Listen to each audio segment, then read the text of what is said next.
We are live. Okay, so I'm gonna go to Facebook Okay. and go ahead and get this going over there.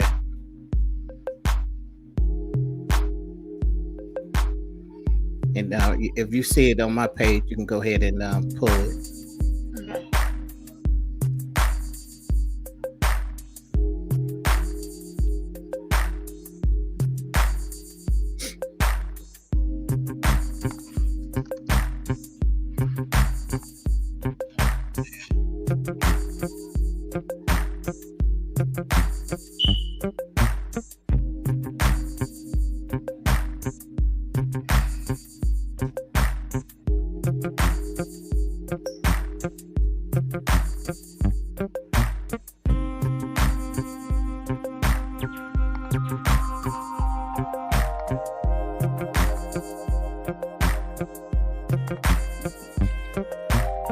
Okay, it seems like they only send it. They're gonna only let you send it out in Messenger.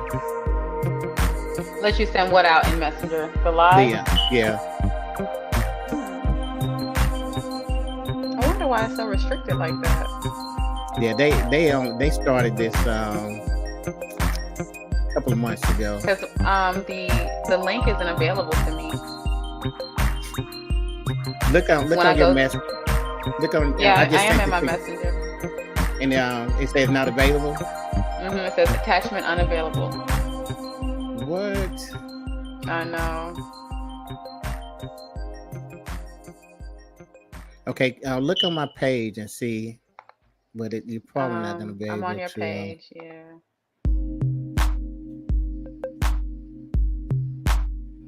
So are we live? What? We're live on Facebook now, or? Yeah, we're live everywhere. That's odd that it's not showing up on your page. Okay, so now in 4 minutes we're gonna be live in the event. Well,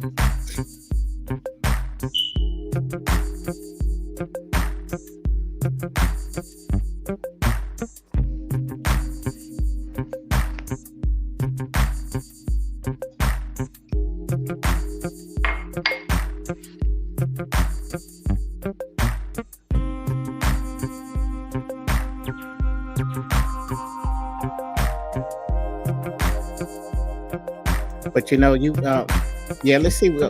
Watch it at 7:00 because you're a co-host in the event, so you should get it that way. But they are definitely restricted. So what I have to do is go and make this. Yeah, let me see. Because it's just weird because I don't know how I'm gonna be able to share it. Yeah, they may have it to where. Let me do something. Let me see if I can. There we go. Okay. Now, okay, let's try it now. Let me go back to your page. I'm gonna send it to you again in Messenger. Okay.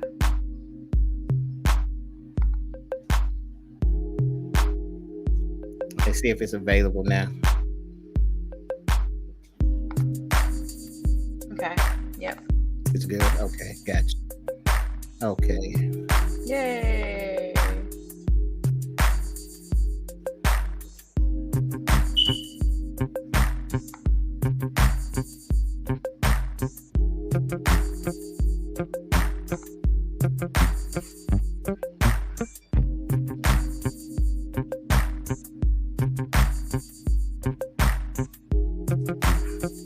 Oh Lord. What's that? All right, we get ready to count down. What you drinking on? Me? Some tea, some ginger tea. Yeah, I'm drinking on some ginger tea. You are? I am. I sure am. Okay. I sure am. That's your story. You sticking to it? I'm sticking to it. Been one of those days. All right.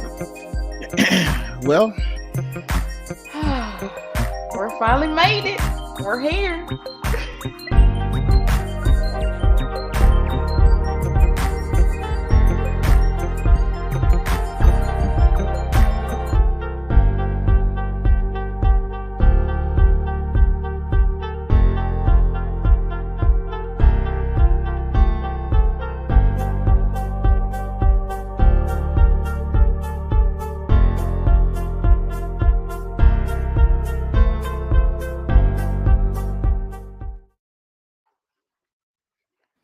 All right, welcome, welcome, welcome, man. This is listen, man. When I tell you, I am so excited about tonight. Me I am too. Me so too.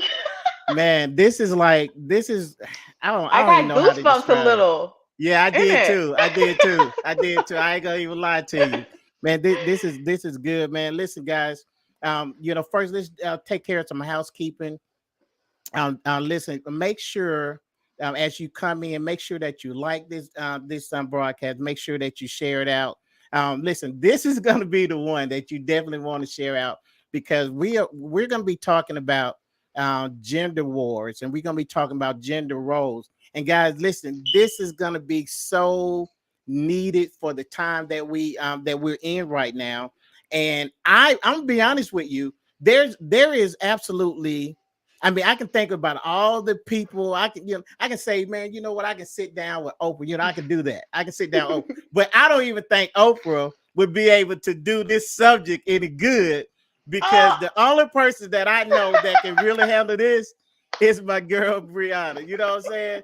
So guys, Oh, you so hyping me up. You just gassing me all the way up. Look, I hope I'm as good as you say I no, am. listen, I already know. I done done my homework on you guys. Before we get into this thing, I do want to. I want Bree to introduce herself because I know I'm not going to do it justice. First, for those who are seeing me for the first time, welcome to the Power Broadcast. My name is Eric Kirk. I'm the author of The Power to. I am listen right now. Who I am is insignificant because because I have the pleasure, the honor, to share the stage, to share the mic with Brianna, I think I know. I think you was what 16, 17 when I Yep. when I met you. Okay, Yep. You gave me so my first job at the I gave you your mall, first Madison job. Square Mall. Man, I miss Madison Square Mall. Oh man, that was back when Chris Brown was jumping. We'd have that CD playing over and over Oh my again while we're God. in the stock room. Chris Brown and Usher. And you know what? This side note, Yeah. I had just, at that time, I know he had been out, but somebody had just gave me that CD. I think I bought it bootleg. So I didn't even Yeah, know yeah, who yeah, it was. yeah. I listened to that CD one time, and Man, I that and, CD was and banging. it was. I think listen. We listened to that thing over and Yes, over it. we We did. broke all type of rules. I We said, I don't did. even care, man. They can come fire me, but I was gonna listen to Okay. that. Yep. Man, that's Yeah. good. Yeah, it So was good times. listen, guys, make sure that you share. But Brianna, listen, I want you to just introduce yourself. Mhm. However you want to do it, because listen, because once you do that, we're gonna get into some things, but I do want people to know, who you are. Okay. Okay, well, my name is Brianna Jones, and I am. I feel like after that announcement, like how you introduced me, I should have a PhD behind my name or something, but I don't. I'm just a regular schmegular woman. No, I'm listen, ain't actually, nothing regular about you. Come on now. um, You being modest. but yeah, like I'm actually a hairstylist here in Huntsville. I've owned my business for the past 3 years. Before that, just this is not an interview. Let me not get into that. But yeah, the reason why I would say I am, well versed enough to have this conversation is because it's something that's always been I've been passionate about. Hmm. Um, like I grew up in a very conservative Christian family who taught us the values of life and how we should move moving forward. And so, growing up in that space, I had a lot of questions about my place in the world as a woman. Mm. And so, it caused me to be a lot more interested in how I relate to men and how men relate to me, or how I relate to my sisters, my other fellow women. Hmm. And it was just something that, like, I really, really wanted to understand, because it's a huge part of the human condition is how we relate to each other. And Absolutely. so it just took me down some pretty like long roads, like some rabbit holes. and uh, Uh-oh. Boy, and them rabbit holes are something else, ain't it? yeah, they'll get you stuck. They'll get you They stuck. will get you stuck. I've been there. Trust me. I know what you're talking about. Yeah. So, just understanding my passion is understanding the human condition as a Hmm. whole. Right. How we relate to each other, how we evolve too, because we're ever evolving. We're never the same. Each generation changes, Right. and brings in new ways of thinking or doing things. And I just find it to be very fascinating. And then the psychology of it all, the social structure, all of it is just so it's very interesting to me. So on my free time and pastime, I study a lot about it. Okay. Also, as a stylist, 'cause I've been doing hair since I was a child. Like, I think I was in the shop since I was 12. I've had some very I've had conversations with people over the years that have helped me to understand the mind, like how people think, and Right. certain things that they face or issues they face, and I find a lot of similarities within their story. So it's like at a very young age I realized just um, how we are alike in a lot of ways. Right. We're not as different as we think we are, and Absolutely.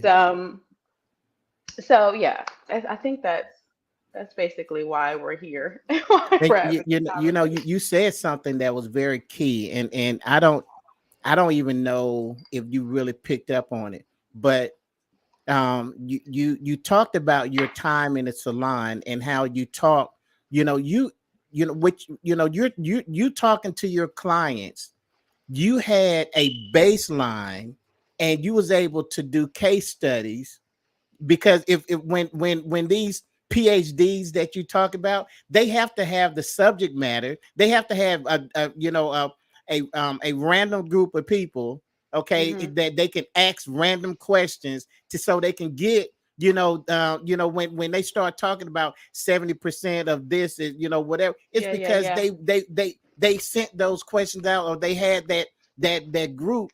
And that's what you've been doing, all of these years. And yeah. to be honest. Mhm. I was gonna say that, and this is something that you and I have in common, because even when we were working at the store, we worked off of commission, Mhm. and so a lot of it was sales, and anybody who's ever worked in sales or service, you have to understand the mind of the public and Mm.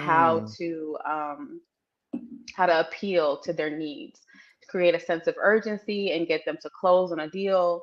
And before I opened up my own business. That's what I was mainly into. I was into finance and sales, and I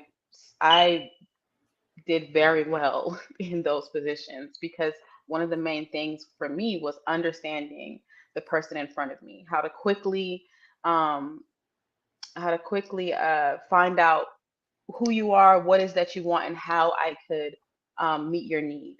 Absolutely. So, and crazy enough, a lot of the tactics that I did use to be successful in those areas is what I use on my daily life when it comes Wow. to raising my daughter, my relationships, both romantic and platonic, with friend, like, family relationships and all types of dynamics. I use the exact same tactics that I would use when dealing with a client that I want to do business with. It works the Mm. same. And I know that you've experienced that, because you started me off with the commission situation. Remember, you used to help me out a lot with that, and so I kind of ran with it. Man, that Um, man, that is so fascinating, because a lot of times people think that, you switch over, man, I go from finances, I go to hair, and then all of a sudden the rule changes. No, because you said mm-mm, it earlier. There's Mhm. not a whole lot of difference, to us. Yeah. And I don't think people that doesn't take time to explore other people and ask Mhm. those questions, and they don't understand what you're talking about. I Mm-mm. see it, Yeah. and that's one of the things, where when I talk about, if I make a statement about how a man, think, listen, I got a Mhm. pool of thousands of men, Mhm. that Mhm. I deal with, and Yeah. I hear them talk on a That's daily right. basis. So I'm like, I know that, listen, there's some things that we're missing out on because Mhm. we're looking at things, we're thinking that people are different, but we're really not that different. Mm-mm. Of course there's going to be some things that make you unique, but at Right. this at now, but when the core of a person, we don't change that often. We don't No. change that often. No. So we man, listen, man, you took me back to my selling days. So Yeah. I just want to Yeah, sit you back and learn so much. You learn so much when it comes to it's a negotiation between it's a transactional. We understand that in order for my needs to be met, I have Mhm. to meet the need of another.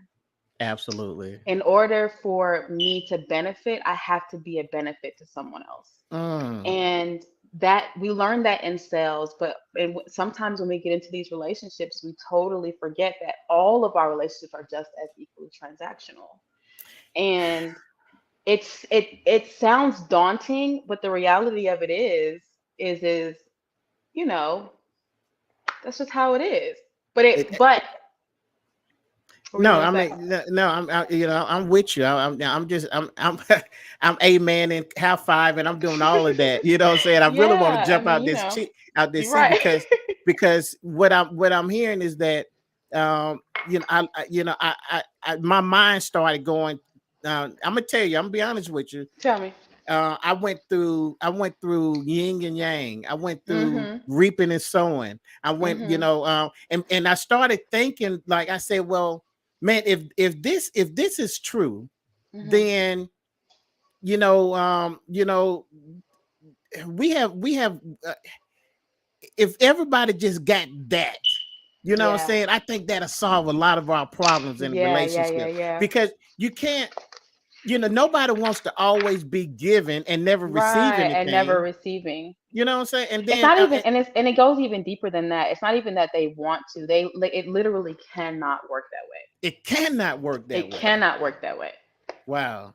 Yeah. Yeah. Okay, It's man. like there's no way, and so, we'll get further into it and talk about, like, of course, unconditional love, and if that's a fallacy or not, and if that's even something that we want, and all that kind of stuff, because that is a discussion that's happening a lot, and it's a huge thing when it comes to gender.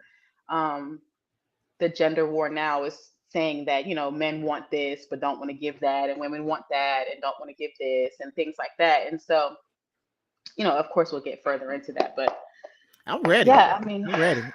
yeah. I want to jump into it. And I'm gonna tell you. Listen, people, listen. Anybody that know me, that y'all know my foundation. I my foundation, is scripture based. So I may have some different views, but I believe overall, at least I know that there's I know there's some things where even we are gonna come together and be like, you know what, okay, that makes sense. You know what I'm saying? And Mhm. I Mhm. really Mhm. do one thing that I like about you, and that Mhm. because I loved you, Yeah. as a worker. And I I you, grew yeah. I grew to respect you as an adult, Mhm. because because you had a voice, and you Mhm. wasn't afraid to use that voice, and Yeah. I think that we need more. We don't have to agree, okay, Yeah. but we do have to have the conversation, and Yeah. you are not afraid to have the Mm-mm. now I'm sometimes I was not. like, now wait a minute now. Now you having too much conversation. No, I'm just kidding. Yeah. No, but I get, especially about situations like this that I'm pretty passionate about. And I think that was Absolutely. one of the things that I was nervous about doing the live is because I don't normally have this conversation, especially Mm, like on a public forum, because it is a touchy subject for a lot of people. I mean, honestly, gender inequality or just gender wars, period, all of it is it touches home to everybody. Nobody is um nobody is what's the word, impervious to its mm-hmm. to the effects of it. And so I mean, for me it really was for me because growing up, like I said, in the kind of household that I had, it was very strict and things like that. And so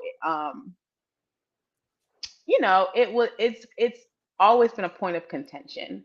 Mm, um and so yeah, so talking about it with people who aren't open-minded or and who want to be combative rather than understanding was always hard for me because I felt silenced. And it wow. took me time for me to be able to set aside my passion or emotion and be able to have a conversation objectively with people even when they don't agree. Right. And so that's something that I feel like I've gotten better at, and this is the test. This will be the Okay. test. So so why is it important to you? Why is this why is um this topic, because I know you can talk about a lot of stuff, but why Mhm. is this topic important to you? The gender roles, and why is that? Yeah, well, at first um it started off to where I could understand why being a woman or being a female, girl, put me in precarious positions just alone, just because I was a female or a girl. I didn't understand why it was hard for me to protect myself Mm, um, from danger, certain types of danger. That's how it started. And then it also, I felt small, small and insignificant, weak, and I didn't feel empowered. And when you're feeling empowered means that you're able to set your own, like, you're able to determine how things are going to go for you. right. And at least in any way possible, there's some type of control where you can like say, okay, in this instance, this is how it's going to go. That way you could, keep yourself safe. And as Right. a girl or as a woman, that can be very hard to do. And that's what I learned that very early on. And then when I got older, then I started looking, because I have brothers, and I look at other men and men I'm dating or talking to, and I was just like, okay, it's hard for you too. This isn't Yeah. working in your favor either. So it's like, all right, there's got to be a better way for us to relate to each other so that we can, get the best out of life without so many restrictions and feeling Right. small in areas and being empowered. Um, so Now, that's one of the things that started me off. that I mean that is good. So one of the things that I was thinking about, I've been thinking about this show ever since we decided to do it. And I wanted some help with some things. Um you know as a woman, Mhm. okay, do you believe that you have a gender role? I believe that there are gender roles placed on me, and that Okay. I need to perform them in order for me to survive, to what's the word, matriculate in society. You get what I Hmm. mean? I think there are roles that were placed on me. Am I? But yeah, that's how I would answer that question in short. So So it's not a role that you say, you know what, I want this role. It's Mhm. more of, okay, society said that this is how I should be. Mhm. Okay. So what I'm thinking is, you know, if you didn't decide it, if it wasn't, you know, your idea, you know, well, you know what, let's do this. Tell me about those roles. With you know, when I look at him as the man, I'm gonna go kind of cliche-ish, but is Mhm. what everybody say. Yeah. I'm not gonna debate it or whatever, Yeah. Yeah. Yeah. but this is where we at. So the Mhm. man is going to be that, where society have placed upon men and say you are the provider and you Mhm. are the protector. Okay, Mhm. okay, so that's where I'm at. Okay, Mhm. now and maybe I'm not doing it justice, but this is what I always hear. Okay, Yeah. Yeah. Yeah. so as a woman, what do you hear that, you know, that society have said this is your role? Yeah. So society has said that our role is to be nurturing. It is to be submissive and docile. Um, it is to be no, I think domesticated falls under nurturing because it's kind of the same thing. So many things fall under nurturing, like being a mother, raising children. What else? Being sexualized is another thing too. Um, Being accessible. Um, yeah. So those are some of the things that's off the top of my head that I can think of. Which one of those bother you the most? Um, that's a really good question.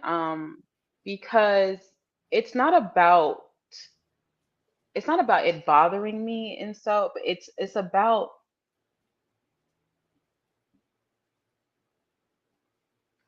that's a really good question. I wouldn't say that it's about it bothering me. It's the real is it realistic? Is what I'm trying to say. Okay. Is it realistic? Is it something that I can do? Are all these things, if I could be all of those things, how does it help me to further my own life? How Mm, does it help me to keep myself safe? How does it help me to, attain resources? You know what I'm saying? And to absolutely. that's the question, like, because yes, I can do those things. That's not a problem, but how does it help me in my own personal like journey when it comes to my hopes and dreams and things like that? Okay, so so let me just play devil's advocate. Okay. Hmm. Oh, I hope I don't get in trouble. I Yeah. hope I don't. Um, ma'am, according to your role, you should not. Hmm. Your dreams should be, your dreams should be your husband's dream. Hmm. You know, so when so you know so you know or let me say I'm your husband Hmm. and you have this conversation with me, and Hmm. my reply to you is, listen, sweetheart, I'm this is, you know, my job is to provide for you and protect you, and I'm gonna Hmm. give you everything that you need. Hmm. And that stuff that you saying that you need and all of that, you don't even have to worry about it because I'm gonna give it all to you. Yeah. Everything I do is for you. Now, Yeah. why wouldn't that just be a doggone great deal?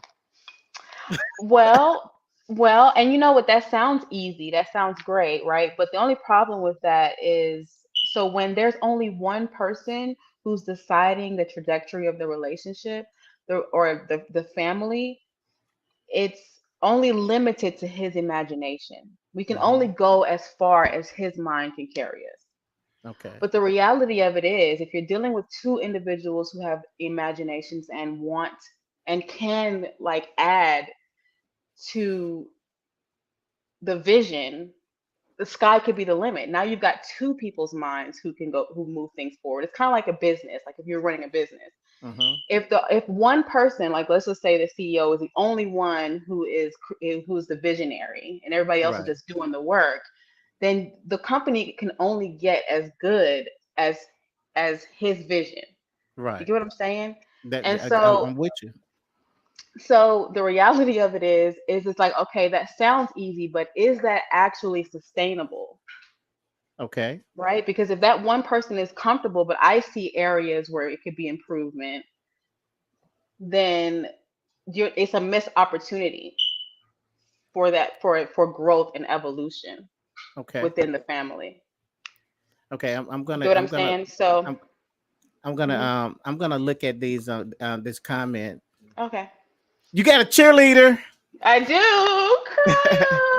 That what now pronounce her name? Karaya. Karaya. And I Yeah. hope I'm saying it right. But Okay. yeah, no, Okay. it's Karaya. I know. I've known her forever. That's her name. Okay. Karaya. Well, no, I hope It's she a ain't a beautiful client name. because I hope she ain't a client and you don't know her name. I know, right? No, actually, it'll be worse because I've known her Right. literally since we were kids. So if I'm getting her Oh name yeah. wrong, So yeah. Okay. So Karaya, listen, yeah, don't yeah. It's my fault. I did that. I did that. But she said go I'm Bree. happy she's on. Oh, that's Yeah. amazing. I'm happy you're on, Karaya. Thanks for joining. We do appreciate you. So Yeah. I'm gonna get back into this role play because Mhm. so you talked about how two heads is better than one. Now as a man, Mhm.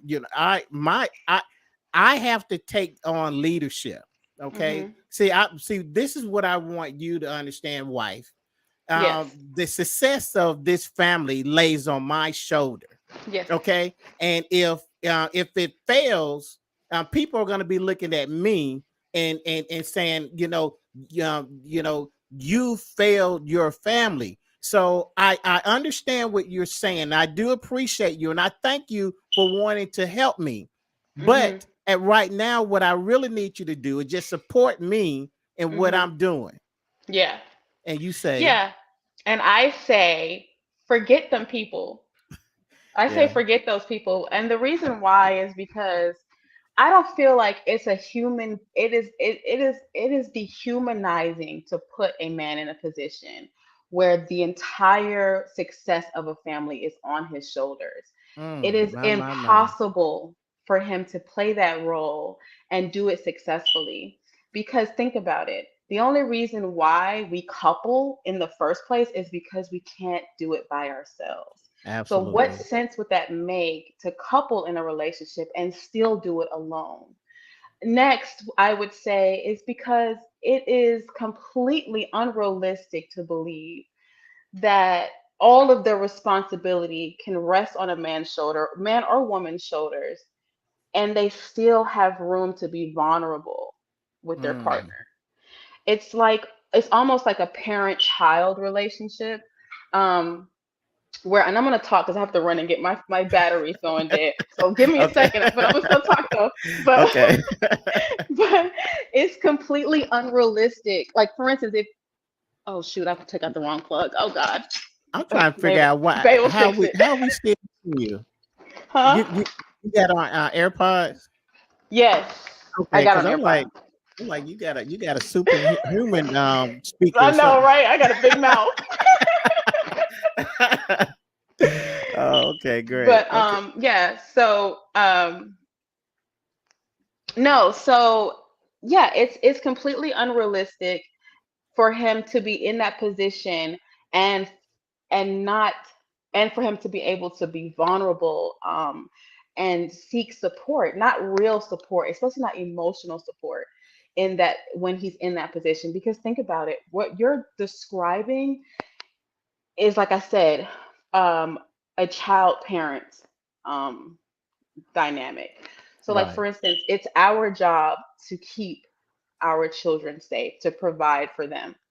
But if ever there was a moment where you were struggling with doing those two things, you can't go to the child and be like, you know what, I am very stressed out right now. You need a new pair of shoes, and I can't seem to come up with the money to buy those for you. Right. Or, I keep having to tell you not to put your hand on the stove, and it's stressing me out. Because then the child is going to look at you and say, hey, can you be trusted with this role? Hmm. Hmm? Like Wow, you're man, I am telling me loving that that. this is not um this role is you're not faring well in this position. And Wow. so this is where we have the issue where a lot of men who are in these positions feel that they don't have a safe space in their relationship because they can't, you know, be vulnerable because it makes them feel like now their ability to be in this role is in question. Man, that is so good. That is so good. Yeah. So, I totally get what you're saying. I'm gonna say, go ahead, Bree. Listen, you know, I you touched into the lane of the reason why I authored the book on the power of two.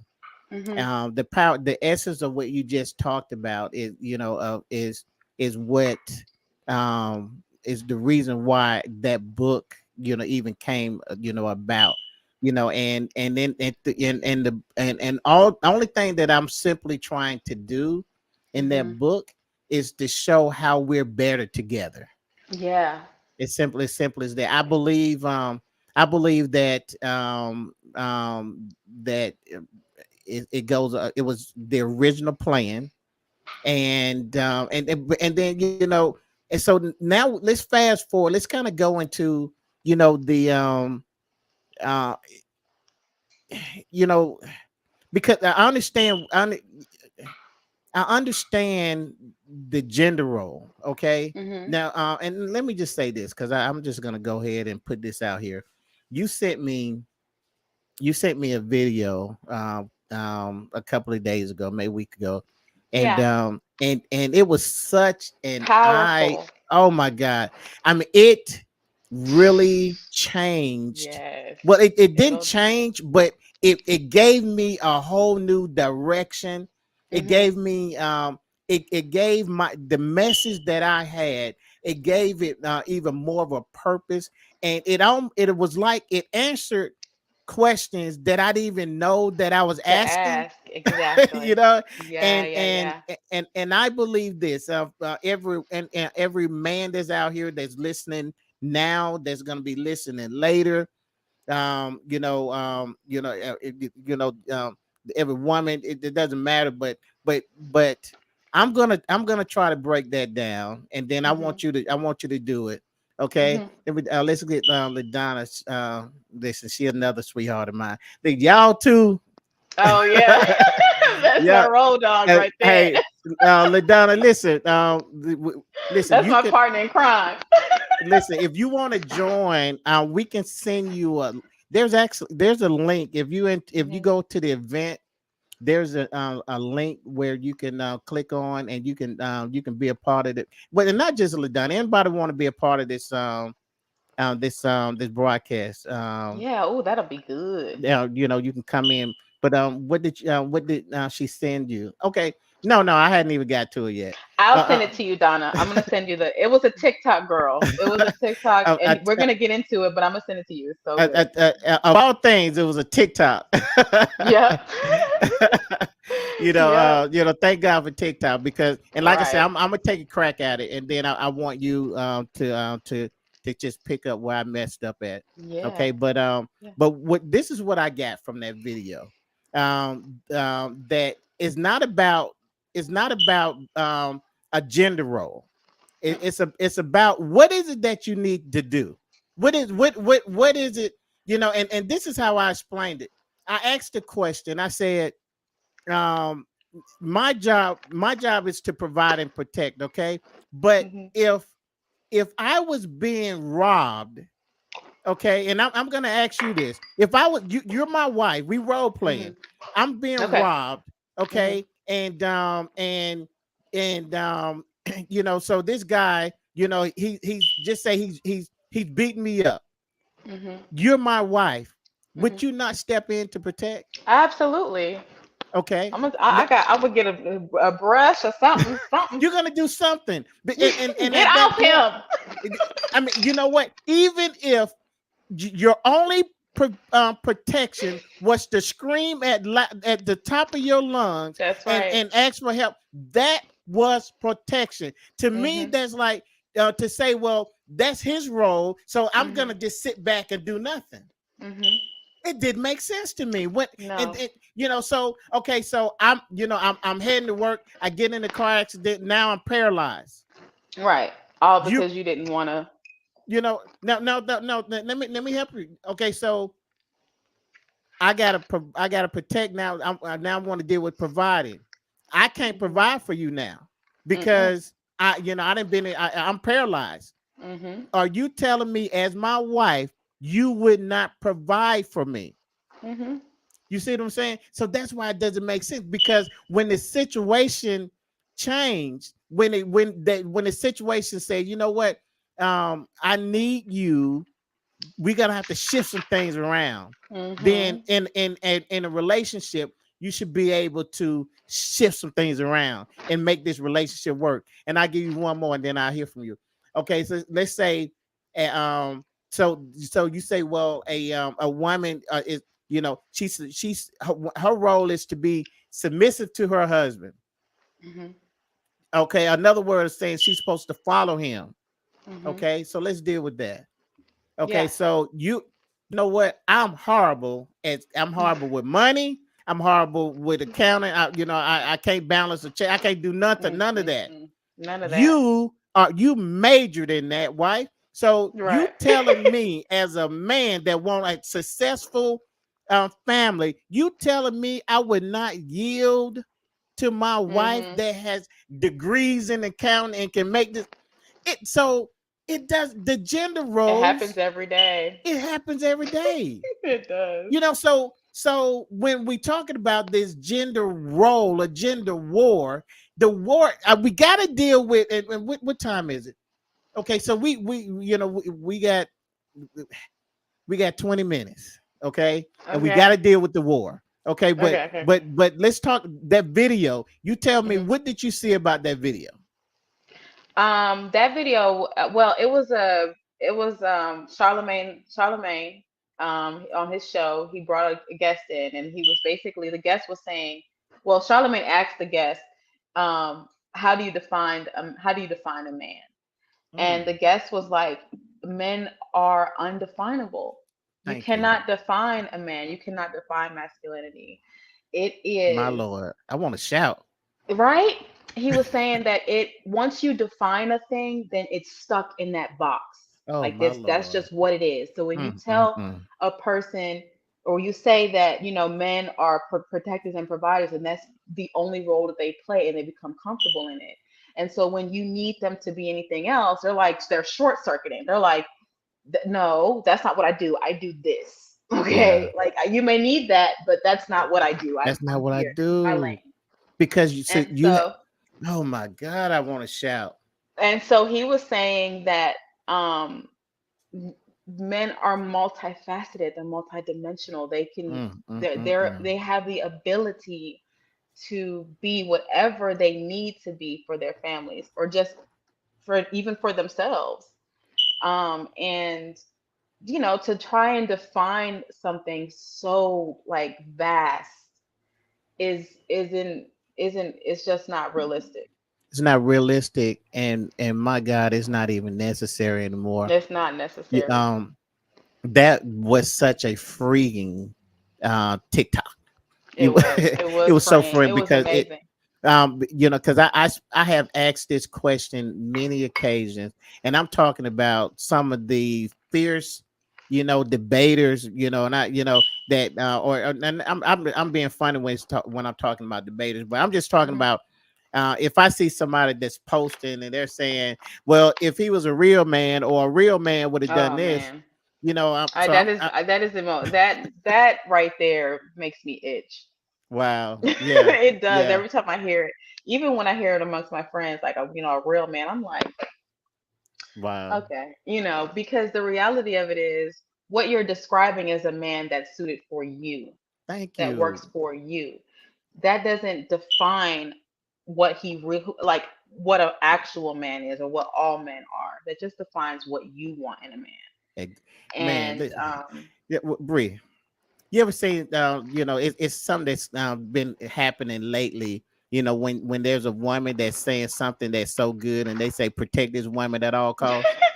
Look, sometimes I'm leery about that because most of the time when guys be under some protector, it's some pick me stuff, and that's just not my I lane. feel it. I wouldn't say, look, Why but do in this I case, you could protect me on this one. because I just feel a 'Cause need.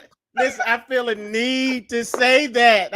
I mean, protect this woman at all costs. Where your listen, where is your look, security detail?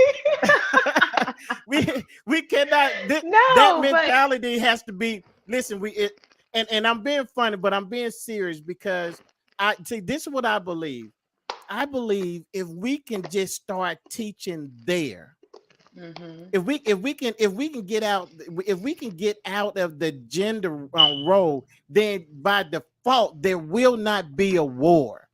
that's There will true. not be because what you're saying is that, listen, I'm gonna be whatever I need to be.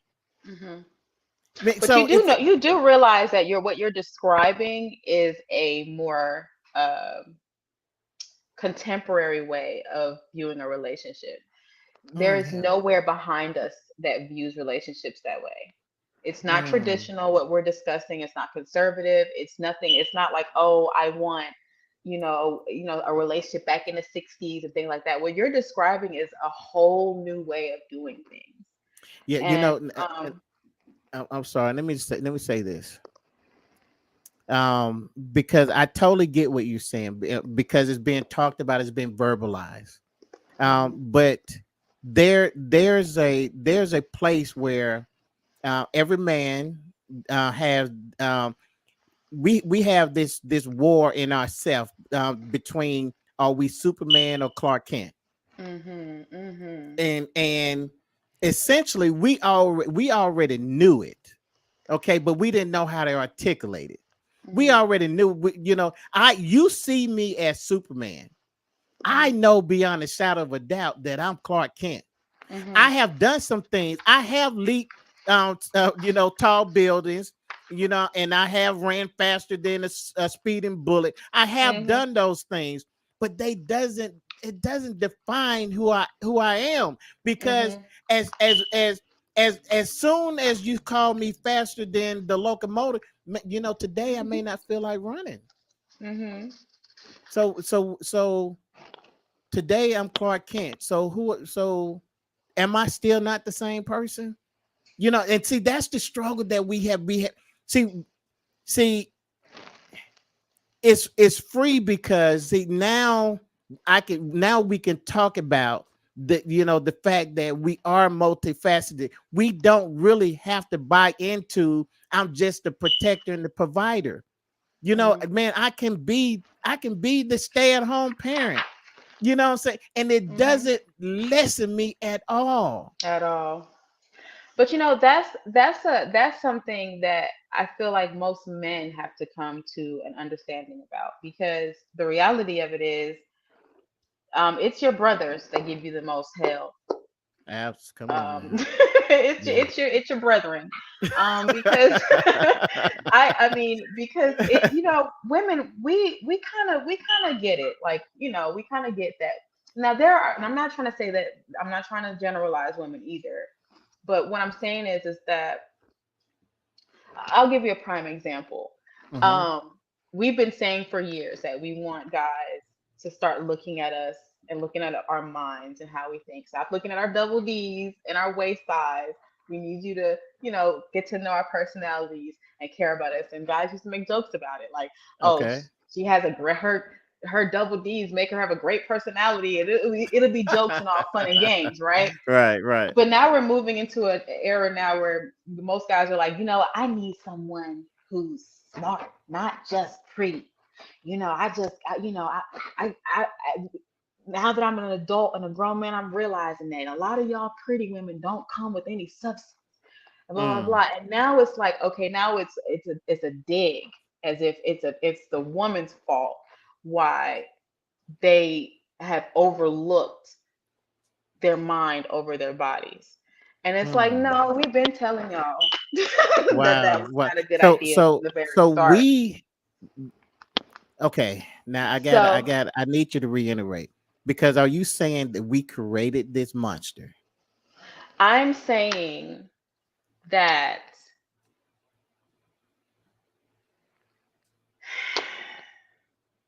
when it okay, which monster? You talking about the gender war? You talking about the The, gender roles? well, that monster where she's focusing on her body, instead of her mind. Oh yeah, heck yeah, yeah, yeah, yeah, yeah. That's y'all. That's y'all bad. We did that Oh, because absolutely. because because at some point, at some Yeah. I'm she just laughed, and I'm just gonna Oh laugh with look, her. oh she did comment and she said she said she said yes, y'all Oh, created it. Yeah. okay, Yeah. yeah. Then we pull that one up. She said, "Y'all, y'all, where is that? Let me see. She said yes, Yeah, y'all y'all created created it. it. Okay, Yeah. Ladonna. Yeah. There, see, me and you was cool until that point right there. Yeah, I'm sorry. We apologize. It Uh, sucks. It really yeah. does. But yeah. Okay, so I'll get with that. One of the things that's funny about this thing, because we played the role of husband and wife, but don't isn't it funny how you play the role with like father and daughter, the Mm, conversation is totally it's totally different. different. You know what I'm Mhm. saying? And Mhm. so I'm like, how and one of the questions that that I taught when I'm doing a coaching session, and I'm experiencing some type of fight back. I have to stop, and I say, what, um if you're talking about your husband, and I'm just going to use this as a scenario. You're talking about your husband in this way, Mhm. okay, and you're saying that maybe he should be doing this, or he shouldn't be doing this, or whatever. But what if we change the role from him being your husband to you, now you're talking to your son, Mhm. and their whole demeanor change, because they know that the message that I sent, that what I'm trying to get my husband to see is not what I want my son to see. Mhm. And I'm like, don't you do understand that your son is going to grow up, and then he's going to be that man, that's out in the world, and you gave a different message. Why would the message be different? Why is it that you see your son in a different light, to where you can't you to where you'll give him grace, but you're gonna hold the father, to the fire? And we do it vice versa too.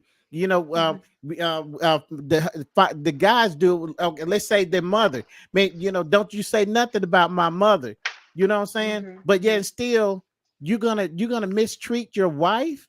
You're gonna put your Mm. hand on on your wife, your girlfriend. You're gonna call her, degrading names, but you wouldn't do it to your mother, your aunt, your daughter. And So mhm, I would say the difference between the two is a sense of urgency for the behavior to improve. So man, I like that. when you're dealing with a child, what you're doing is investing into the future. You're like, Absolutely. okay, you have time to get this right. You have time to develop and get this right. Okay. And even when you're talking to your mom, you're like, yeah, I want you to understand this behavior, but the reality of it is you getting it or not doesn't truly affect me, and especially doesn't affect me now. But when you're dealing with a partner or a spouse or whatever, the behaviors have to be handled immediately. There's a sense of urgency. Like, if you continue to do this now, you are going to cause me and this whole entire household detriment and Okay. damage. So a lot of the times, especially as human beings, what we do is implement stress and pain to get a person to change, because that's normally how it works. It's the threat of extinction that causes Hmm. us to wake up and say, okay, this needs to happen now. We need to make a difference and change now. So it's just like I said, it's just a level. It's a whole different dynamic when you're dealing with someone unilaterally rather than I personally. totally agree. But then I'm gonna throw a scenario at you. Hmm. Okay. I look at my husband and say, now that didn't come out right, but you know what Hmm. I mean. Hmm. Hmm. Nope, I I look get at it. my husband and say, I want you to you the man, you supposed to pay all the bills. Hmm. I look at my son and say, you better not be that foolish to be paying that girl all that girl's bills. Hmm. Yeah. That that Those message is people. go ahead. Yeah. The message is, you're right. It is. It's very silly. It's It's very silly. silly. But it's telling. It's telling about that person too. Like they realize it's telling in their relationship too. I mean, it's kind of like the same way in the same way. Okay, I'm trying to think how it's like you understand that pulling resources from another person is wrong, Hmm. but you need it anyway. So my needs come before you. It comes Okay. before anybody else. This is what I need you to pay my bills. But you do realize that it causes the other person hurt. Right. So that's why you wouldn't recommend that your child does it. Right. That says a lot about the person. That's insane to say And you know what I believe, and maybe when I say this, you'll see it a little different. And you kind of alluded to it in the beginning of the show, um, and it's that unconditional love. Hmm.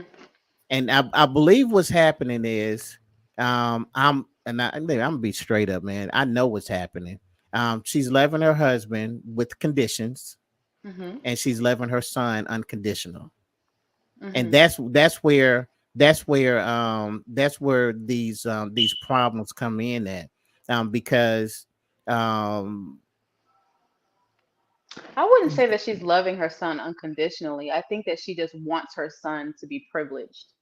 She just wants to afford her son privileges that the average person or any other person would not receive. Because the reality of it is because this she could still be conditional with a child. For instance, like let's just say that she gives her son allowance, right? mhm, And she's like, okay, you got this little girl, y'all with homecoming's coming up. I don't expect you to buy her any expensive gifts. But then she ends up finding out that he buys her a nice ass necklace. okay, She's gonna be frustrated and be like, okay, I don't think you need any money anymore because you're doing things that I don't agree with. Those are okay, called conditions, right? absolutely. And so I wouldn't say that. And I would say because like giving someone like guidance. I'm trying to think how to explain it. So first of all, let me ask you this. Do you believe that unconditional love exists? I do believe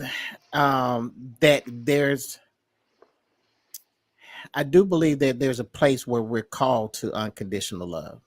Mhm. Okay. I do believe that there's a place. I believe that every God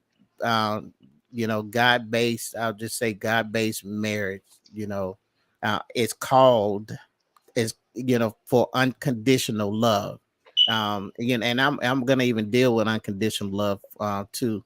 Okay, but I do, I mean, because if you're taking those vows, Mhm. okay, then those vows are really speaking, a unconditional, okay, and because now, so that's the answer. Yeah, I do believe that there is a place where it should be. And I also believe that we can't get there, no matter how hard, no matter how much you confess your love. We have this thing called selfishness that keeps us from really getting to unconditional love.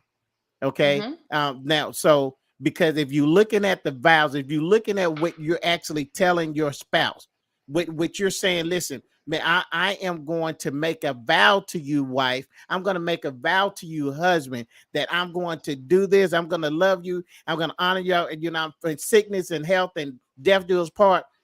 You are describing an unconditional type relationship. We don't get there because we're a selfish people.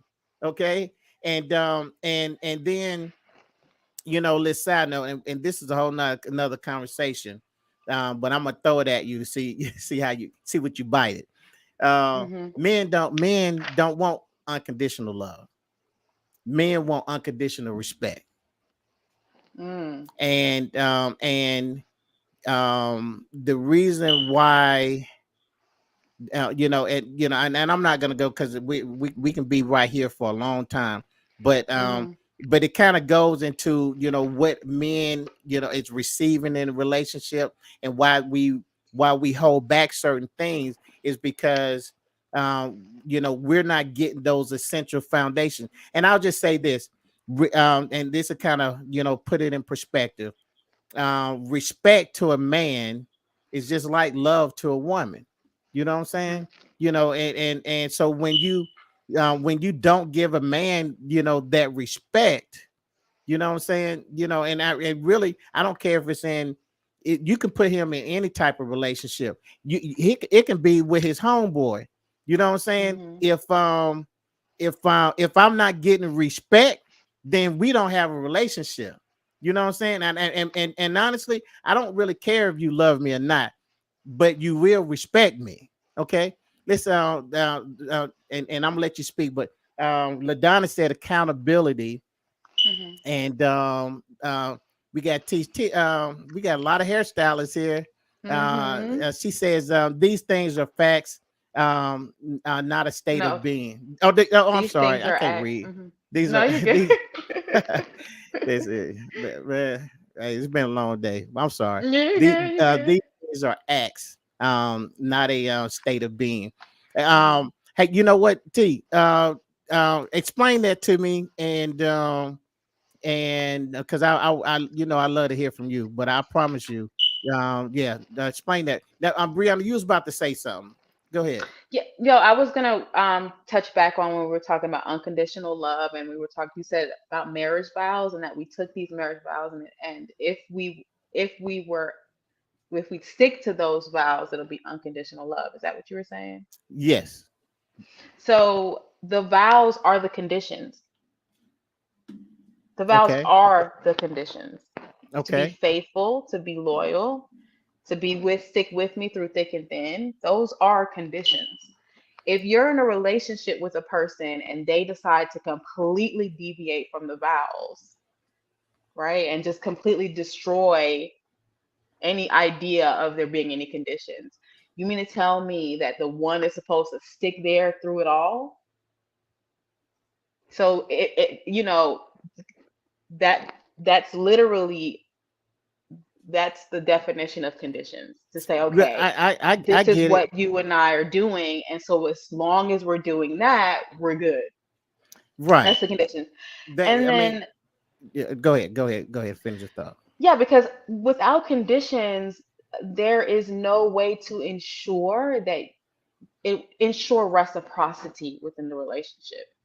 Okay. You will be the one fighting for a relationship on your own if there wasn't any reciprocity. Whereas, okay, I do this for the relationship, you do that for the relationship. We're just kind of constantly putting it into each other's bucket. And if that ever stopped, then that's the conditions that we're talking about. Then conditions become from a place of, okay, both of you guys are loving on each other, to straight up neglect. Mm-hmm. And that is inhumane. Humans cannot maintain relationship where they're not receiving anything back from the investment that they're putting into the relationship. Right. And that's where. Okay. So let me clear up something.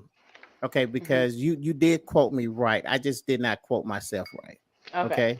Okay. Because the vows are not technically to your spouse. It's technically it's on it's the vow is to God on behalf of my spouse. Okay. So in other words, in order to break that vow, you literally have to be breaking the vow with God. Yeah, but what does Okay. that matter if God loves me unconditionally? Right. And because even in that argument, because when you were saying it, I'll say, well, I know that God would say he loves me unconditional. Okay, but also God says I do have conditions. You know what I'm saying? Right. So I get what you're saying. Um, so that's one of the things that I would say in relationships. I say relationships need expectations. You know what I'm saying? Expectations are like expectations in a relationship is like gas in your car. You know what I'm saying? Hmm. You have to Well, expect. expectations is the prerequisite to trust, is I all that believe, it yeah, is. I In get that order for you too. to trust something, you have to expect it. Like once I Mm-hmm. get in my car, I trust that when I turn the key on, the car will start. That's my expectation. Mm-hmm. I Once I like that. drive, these brakes are going to stop. I trust that because I expect them to stop. Right. So, you can't have a relationship without expectations. I don't believe that you can have love without conditions. There is there's no way for you to gauge reciprocity within a relationship if there aren't any conditions and expectations. And then also, um, I personally believe that there is no point in having a relationship at all without um, reciprocity and conditions. Because what ends up happening is when you're thinking about unconditional love, what you're actually saying is that you have full access to me, Mm-hmm. uninhibited access to me. And that also means that there are no boundaries. It's not like, okay, this is how far you can go with me and no further. And whenever that happens, you are out in the open for so much abuse and neglect. And our mind, body, and soul cannot sustain under those conditions. It's Mm-hmm. unsustainable. It puts us in a place, neglect puts you in a place where you now have to fulfill your own needs. And that's where that selfishness comes in at. Because imagine that, let's say you're shot, right? Mm-hmm. And that bullet hits a major artery and you're bleeding out. Your body is now doing everything that it can to sustain while losing its life force. Okay. It's not digesting food anymore. It's just literally your heart rate slows down. It's trying to sustain as you're losing life force. And so your body just basically starts shutting down on all different types of functions, like keep it like regulating its temperature. Mm-hmm. And your thinking, your brain doesn't is not using like it's not functioning in a way where it's accepting all these sensory information. It's not doing a lot of things because now it's based. I was just like, okay, just stay alive. We just need Mm-hmm. oxygen to come in. We just need this heart to keep pumping. That's all that we care about right now. And so when you're in a relationship where you're not having your needs met, and whether it be any of your needs, whether it be sexual, emotional, financial, or any of those needs are not being met, you have to figure out how to meet those needs on your own because it's impossible for these needs not to be met. They have to be met either by you or by me.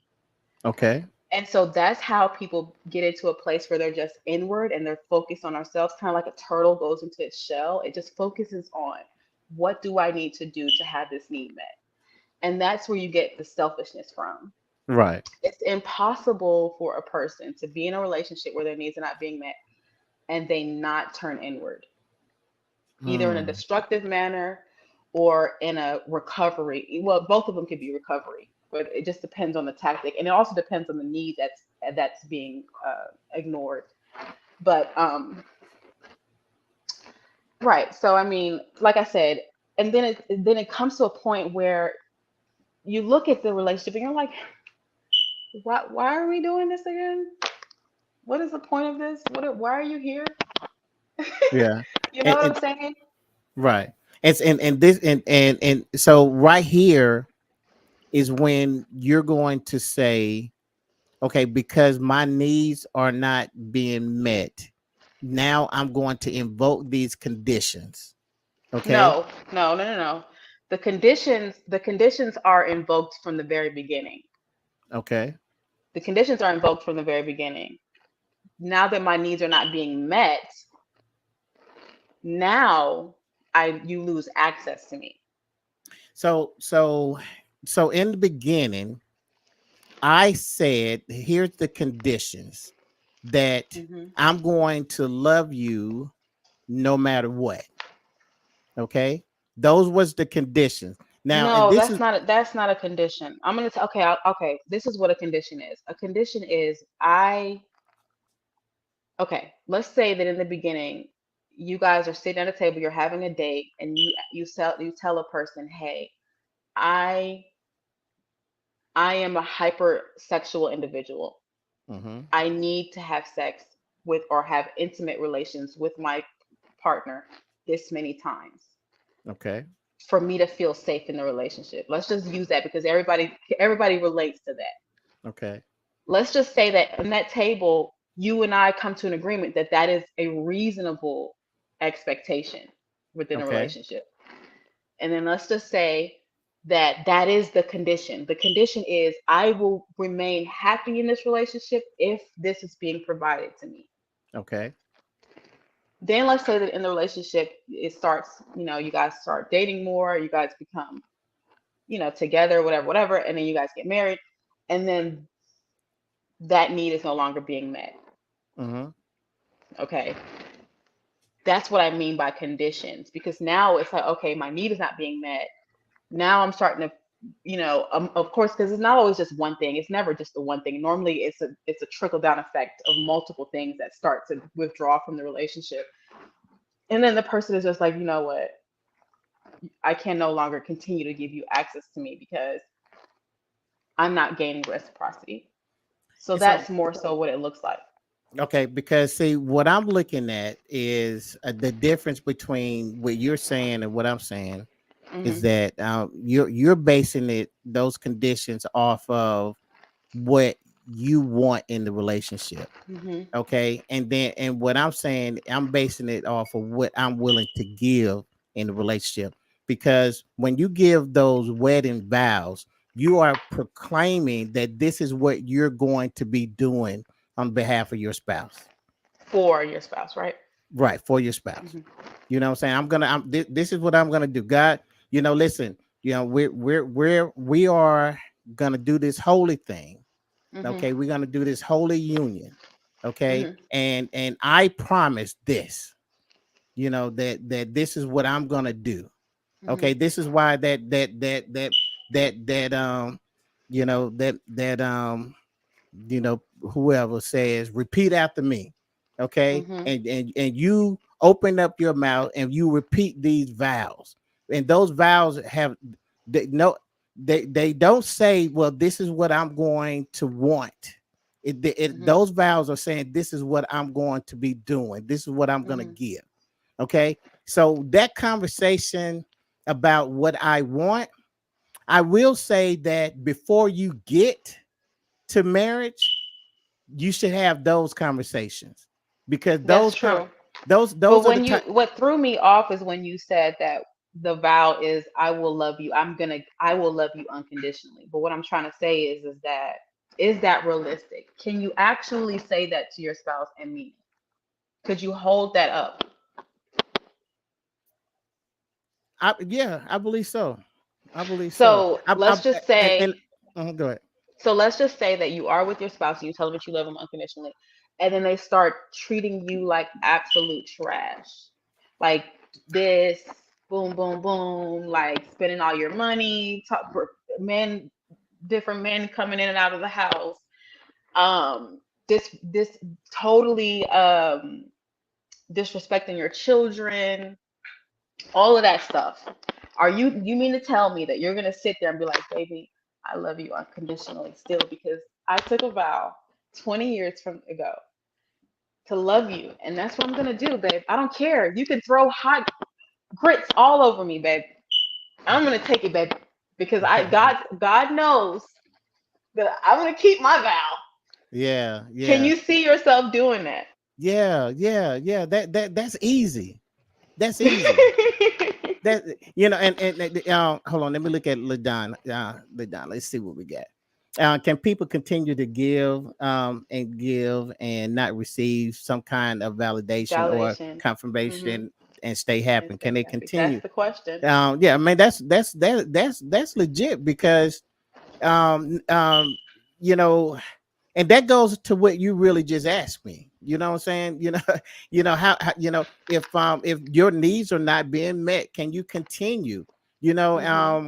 and and this is really one of those things. I call Not just Kevin. can you, not just Wait a can minute, you, man. See, first, okay, I see what. but no, but it's not even not just can you, but is that even healthy? Is that even healthy for you? Is it Okay, healthy for you mentally? Is it healthy for you physically? Is it healthy for you spiritually? I okay, mean, so didn't God say that He would give you the desires of your heart? Is that really it? Does He yeah, want you to stick into something that's so mentally damaging just because you made a promise to Him 20 years ago? You think He really wants, or 10 or years ago, a month ago, or whatever time frame, just because you made a promise? So now you, for the rest of your life, you have to be punished for marrying or making a vow to the wrong person, as if you can read the future. yeah, yeah. I mean, but I but just don't but believe God will want that for you. Well, and it's okay because that is also a big debate, which and I say that's between you and God, Right. but here's the thing, um, and I'm just gonna go a little deeper into this Hmm. because we opened the door and I Hmm. want to I'll go ahead and deal with it. Yeah. Okay, so so when we talk about unconditional love and unconditional respect, we have to understand where do it come from. Okay, Hmm. and here's the thing, when God tells a man to love his wife, he's saying As He loves the church. he said that he's telling the man to love his wife because he knows that a man, that is where he's going to struggle at. Okay, so he gave a I'll call it a commandment to say, listen, husband, I'm calling you, to love your wife. Now, why didn't he say, husband, respect your wife? Now, he didn't say that because he knew that men have a honor system. It's just already embedded in us. Okay, and we, when you were, say,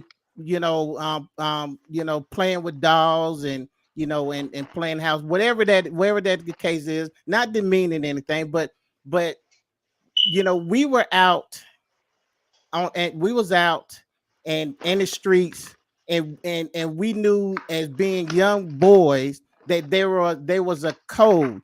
When we was playing basketball, we knew that uh my turn comes next. I have to wait, and when I get on the court, I say, who, I got next, and we all honored that because that was the system. So we automatically, that honor system was something that was just imputed in us from the beginning. But we What you're also, describing is camaraderie between men, and but that's based off of, that's a social structure. That is not a biological structure.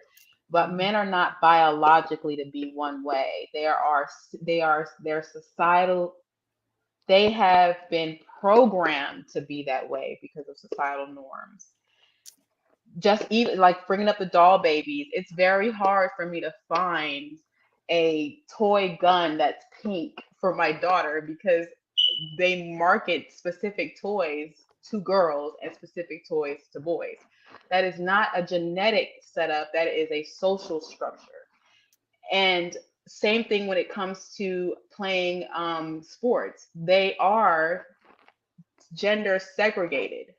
So you're going to play basketball with boys and not girls because it is a social construct that they are It's they're it's not separated the by gender.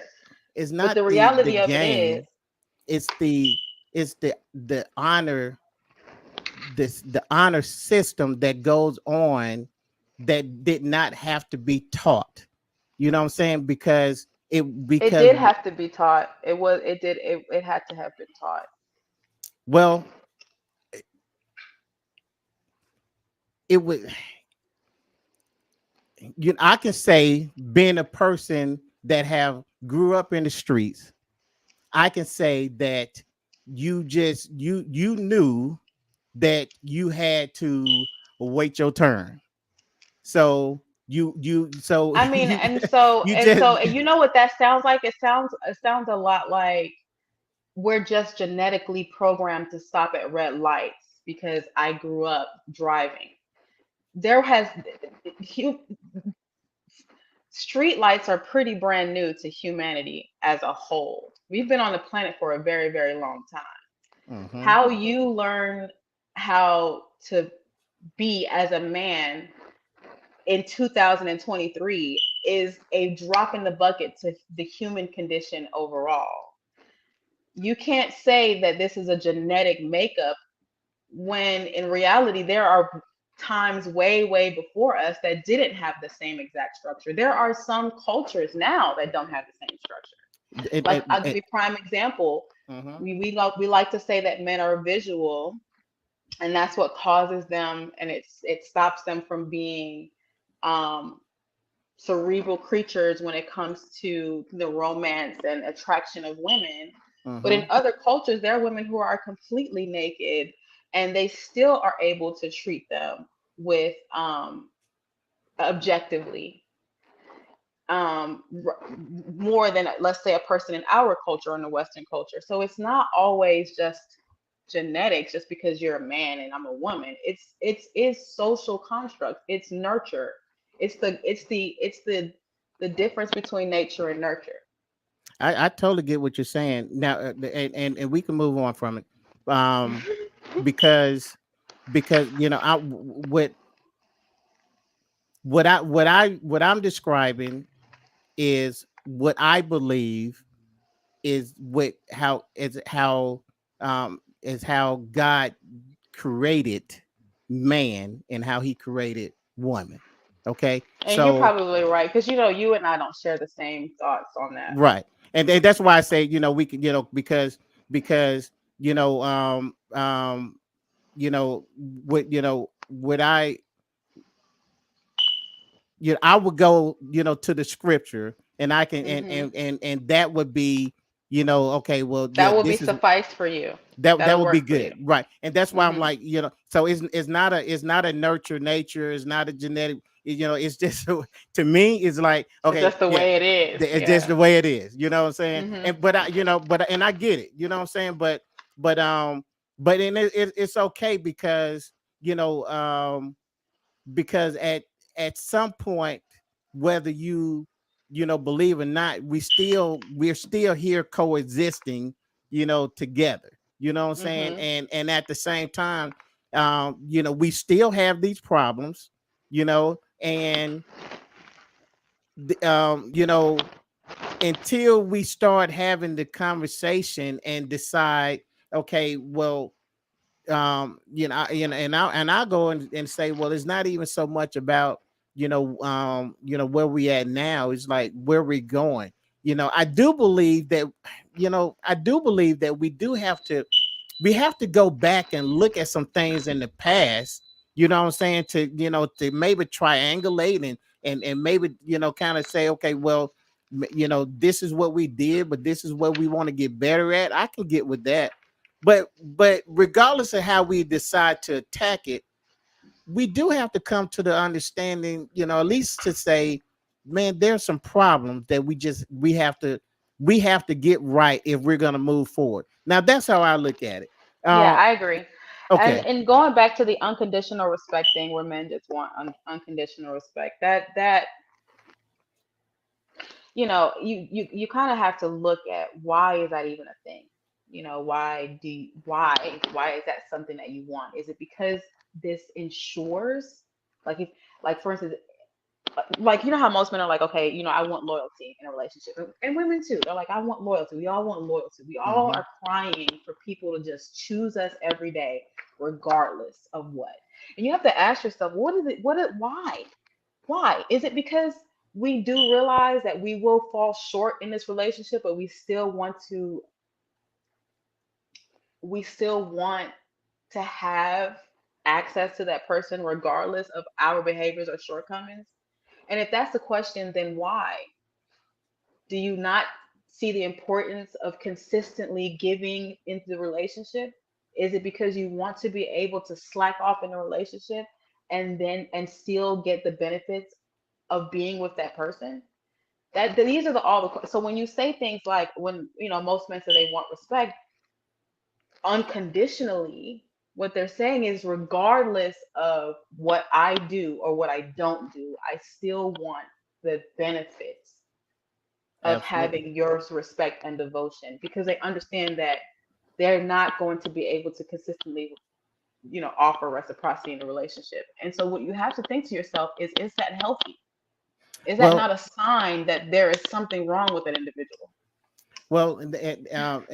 so if I said that when a man is giving, when he received that respect, that means that he will automatically give that love. If I was to say that, That's not true. But that's not true, nor is it realistic. okay, well, let me I gotta pull this up, and we'll Yeah, come go ahead. back to that. They say, LaDonna said, religion and science go hand in hand. So we're so so so um so I think she's saying, let's see, that's why we can't look at evolution and the Bible. Religion and science go hand in hand, so we can't look at Look at evolution and the and the Bible. Bible. Okay.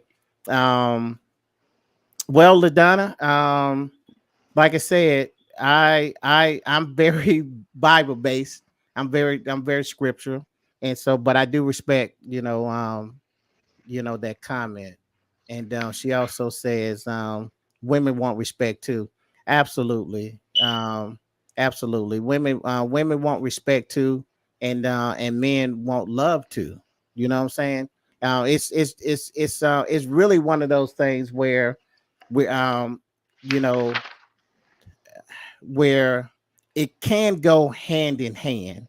You know what I'm saying? It can go hand in hand because essentially, you know, when a man is being respected, he's actually saying to you, that's when I feel the most love.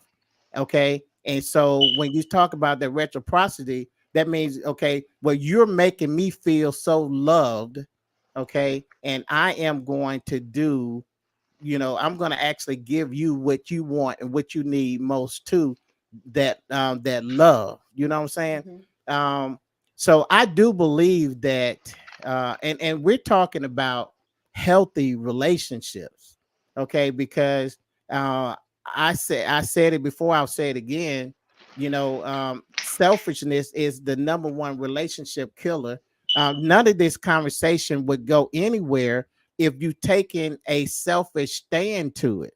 I personally don't see how anybody would be fit for a any type of relationship, whether it's a Bible based relationship or just none. I mean, you can't be selfish. In a relationship. So I don't know how that works. No, you can't be selfish in a relationship, and being selfish.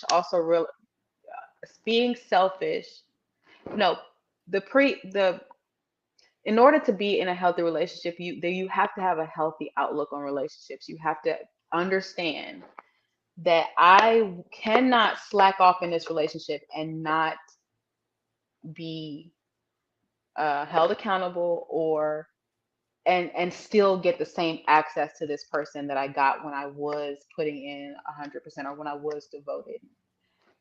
Yeah, You know, I have to understand that I will not get unconditional love. I will not get unconditional respect.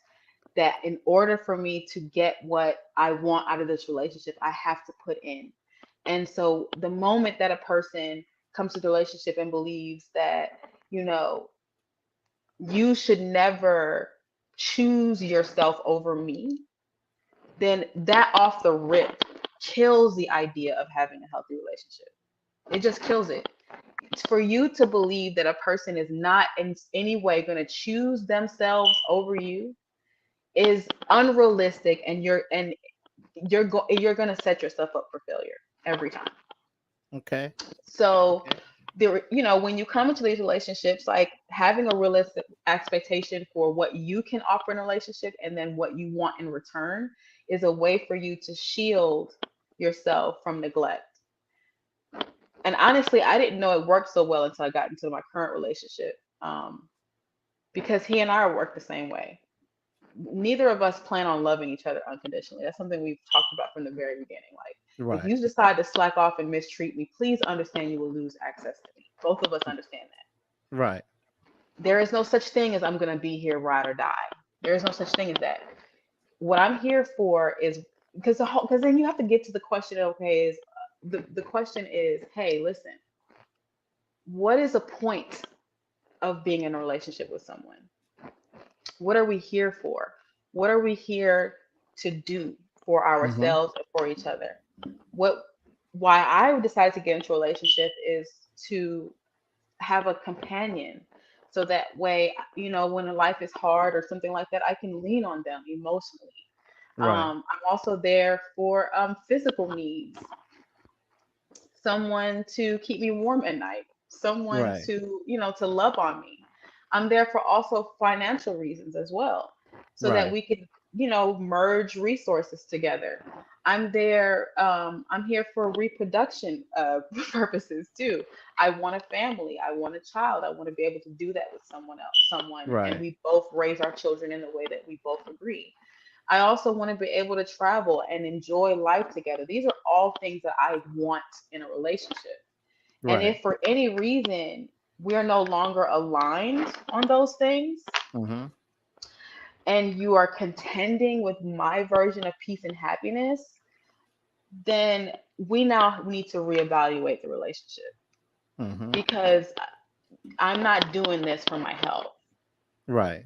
I'm Right. not doing it just for GP. Well, no, I'm sorry. I am doing this for my health.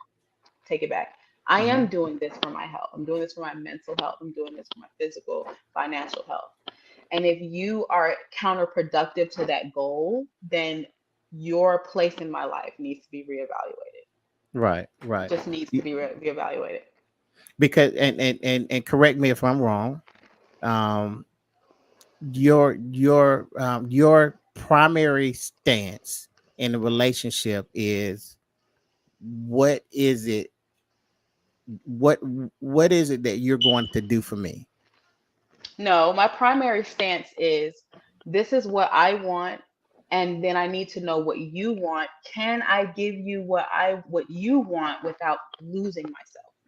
In Okay, other words, so what can what do you need from me? What can I offer to you? What do you need from me that does not leave me dry? okay, okay. It, I believe I well, the Bronny, are you there? She may have lost power. Um, and I hope she do come back. But we're gonna go through some of these comments right quick and give her a chance to get back on. I do see her feed is still up, so she may have just lost camera connection. But I don't hear any audio either. But Ladonna got to be says, kidding me. okay, I can. There you go. Now she's gone. Okay, but listen, she's coming back. She's coming back, and we when she come back, we're gonna close out. But I do want to go through these comments right quick. LaDonna says many men have received respect. There she goes. Okay, we're gonna add her back in. Okay, you wasn't gone that long. They say many men have received respect and never showed their spouse real love, not the love that they need. Now, LaDonna, I'm gonna say that this is where both men and women both need to study their love languages, because I find in situations like that, if and the hundreds of thousands of men that I talk to, I find they all say the same thing, and they all say something that I love her and I gave her everything and blah blah blah. You talk to the wife and she's gonna say he never loved me, and the deal is that both of them was right. You know that he was just loving. They just were speaking their different languages. They were speaking different languages. And let's see. LaDonna says yes, red flags. If I shouldn't choose myself, a piece. Red flags. Yes, man. Listen, I get that. I get it. I get it. I get it. Um, and I understand the importance of choosing yourself. I understand the importance of peace. I understand that if you don't have that, then you have nothing to give. I do believe that if that I believe that this this whole conversation of self love, self peace, all that stuff, comes from a fear, but we'll talk about that. Let's see what else LaDonna said, because she's on fire tonight.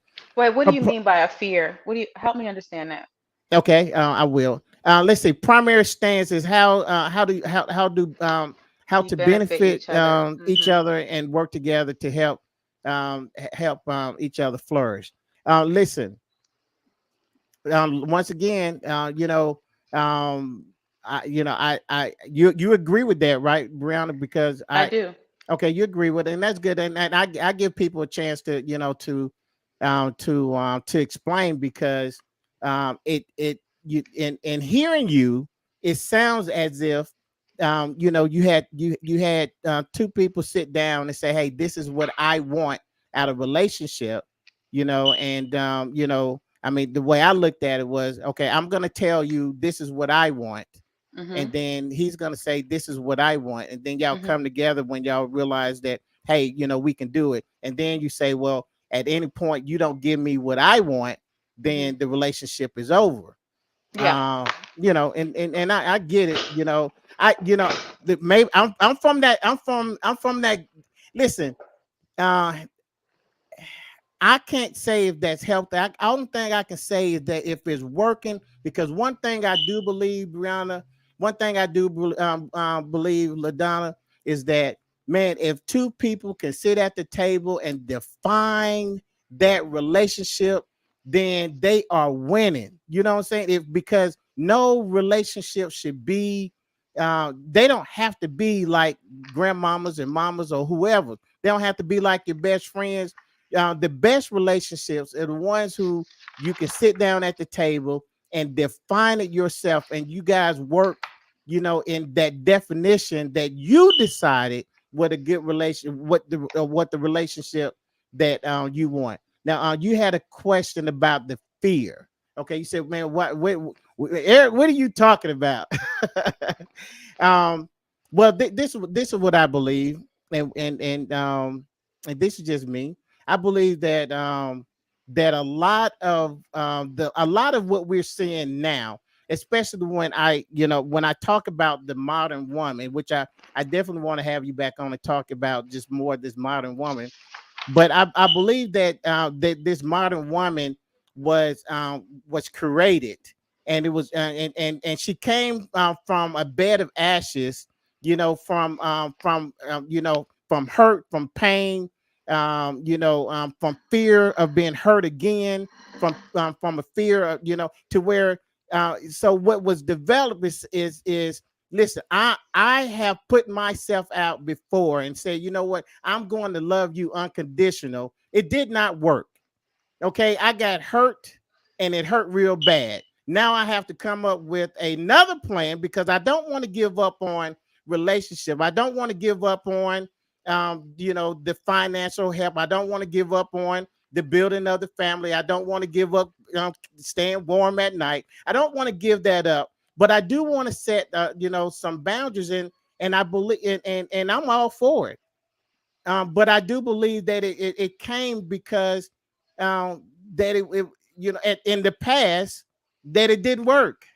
And some people are saying, okay, well, it didn't work with this guy, but I'm not going to give up on it because this is what I want, and I'm going to do it this way. And they keep doing it. Maybe they keep getting hurt, but here's the thing about it, man. Relationships are hard. I don't care what type they are, and you're not going to escape. I don't care how you set those boundaries. You're still gonna be in a relationship with flesh. And if and see, me being the person that I am, if you don't get into the spiritual side of it, then as long as you on the fleshly side of it, you're gonna listen. I don't care if you live on the spiritual side, you dealing with other people, and you got the possibility of being hurt. The best thing that you can do is be healthy enough to where when that hurt comes, you know how to handle that hurt, because it's going to happen. And it can happen. LaDonna says, and I know you ready. I know you got something for me. I see it all I see it. She said, modern woman was not created but rediscovered. Now that is very profound. I like you, girl. Yeah, that's true. She was not created. She was rediscovered. So you're saying to me, and you finna totally change my whole theology. You're saying that she was already here. Okay, is that right? Let me see. This is That's my brother. He said that's my sister. okay. That's my sister. Yeah, man, you got a great, wonderful sister, man. I appreciate you joining sharing, staying here, and I know we're over, but this is so good. You good, LaDonna? No, let's see. Are you good, Bree? Mm-hmm. You good? I know we over, but you see, okay. I'm gonna read this one, then you can say what you want to say. Be She said, LaDonna said she was here, but silence. Oh man, wow, Well, I mean, the wow, first time that we've ever heard modern woman is like in 1860s, like the 18th century. Modern woman is not a new term. It's not a new coin. It's pretty old. Um, Modern woman is literally just an evolved version of.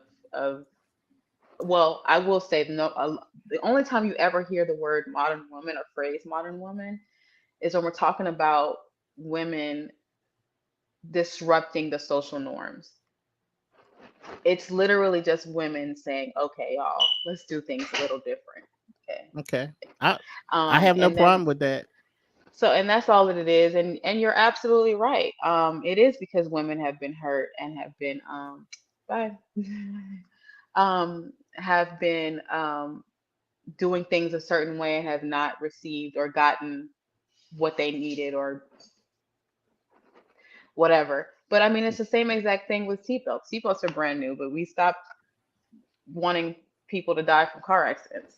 That came because people were dying of car accidents. Seatbelts came in for that, and airbags, and the reconstruction.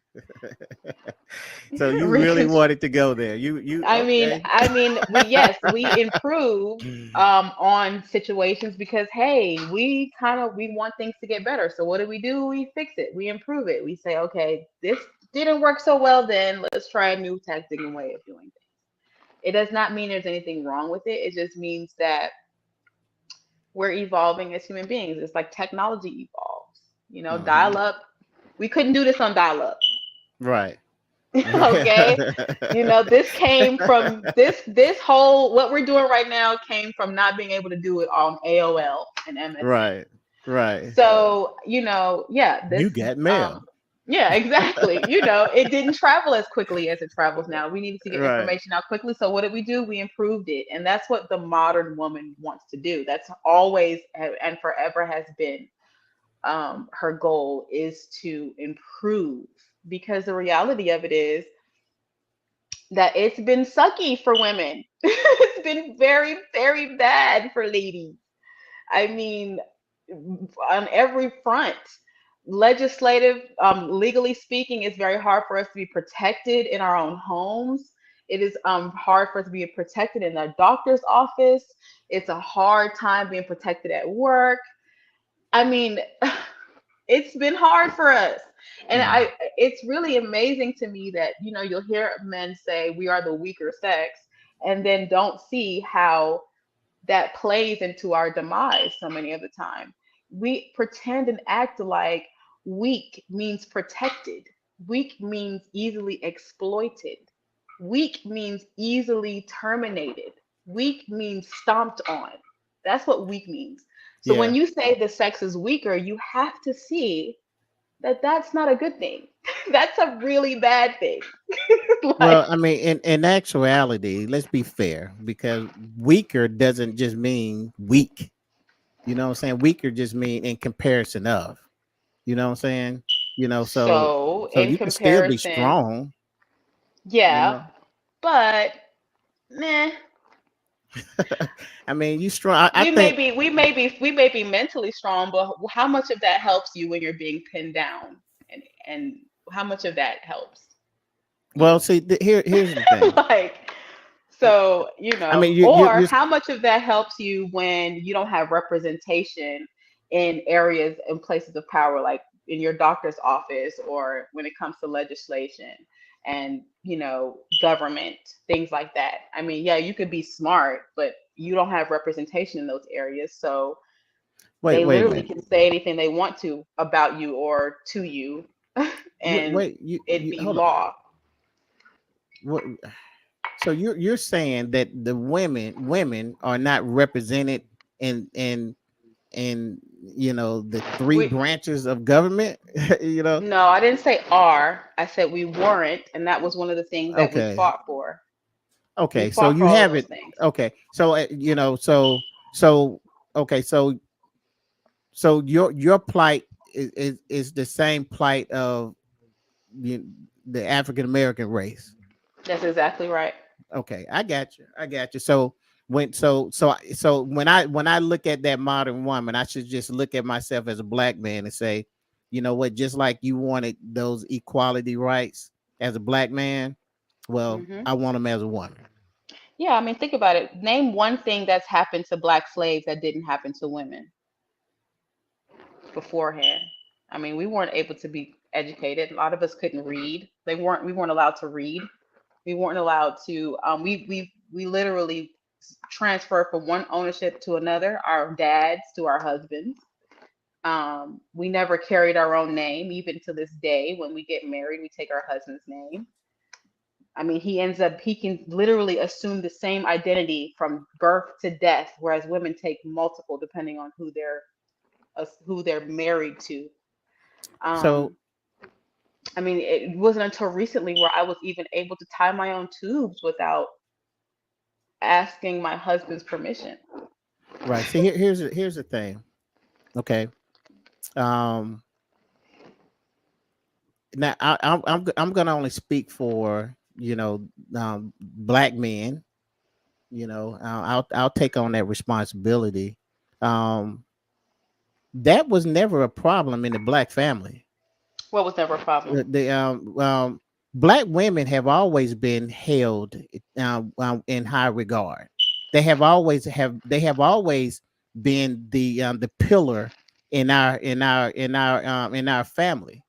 You know what I'm saying? Okay, give me an error that you say that we were, and I will show you the sexual assaults to women, black women, Well, yeah, because see, there's some bad the rates, people. the statistic rates, Yeah, there's going to be and bad people everywhere in that every.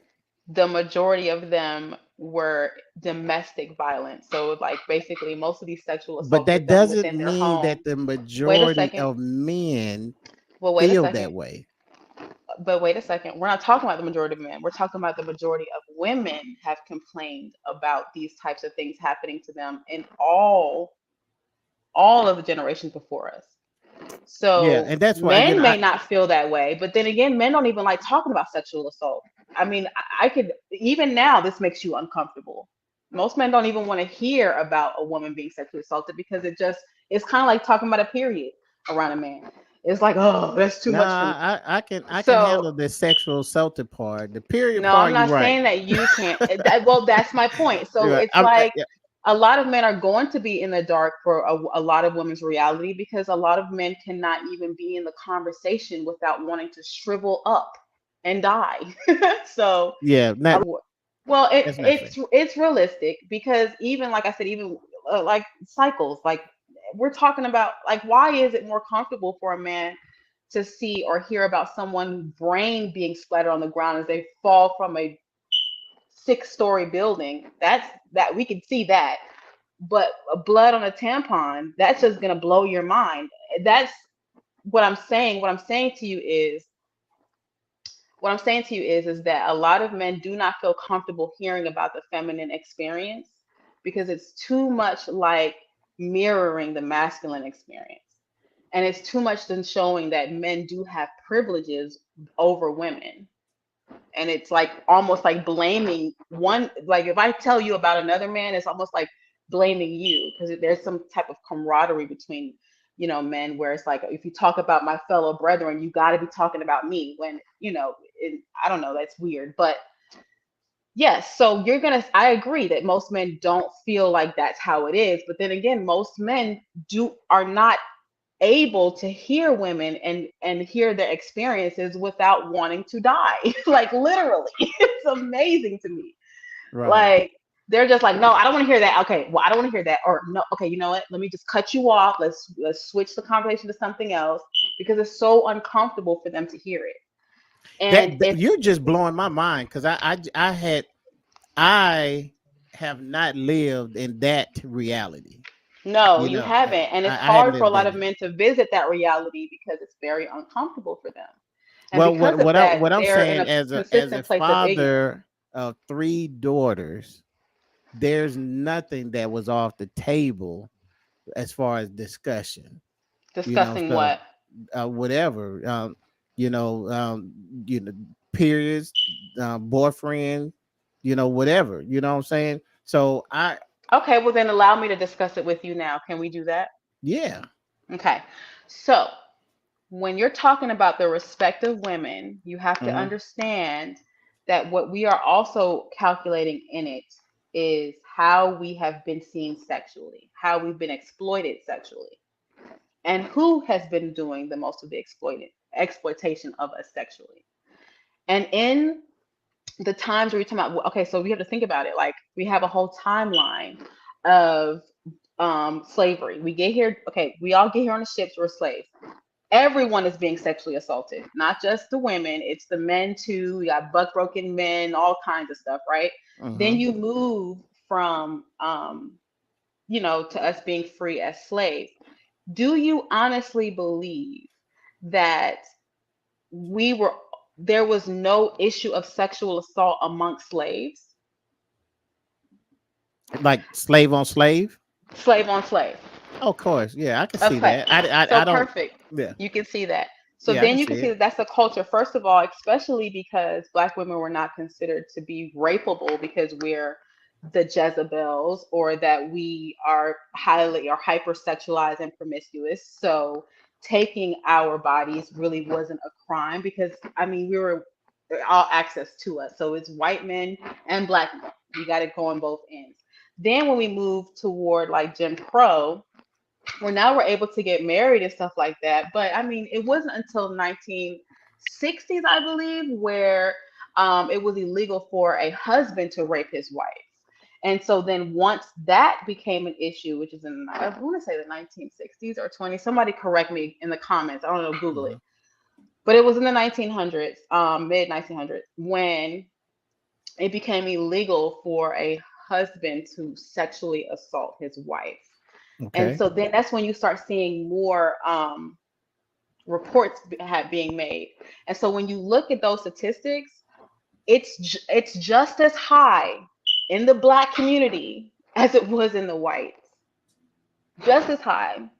So when you're saying, oh, Black women were respected, these are the type of things you need to start looking at statistically wise, because you also have Black women who are being violently abused, sexually abused, but then you also have children being, a lot of young Black children being abused by their people in their family, like eight their uncles and fathers and cousins and things like that. Those, I mean, those reports skyrocketed. And now we've reached the early 2000s, where they literally estimated from 2005 to 2016, literally 96% of Black women in our community have been sexually assaulted from the ages of 2 to 19.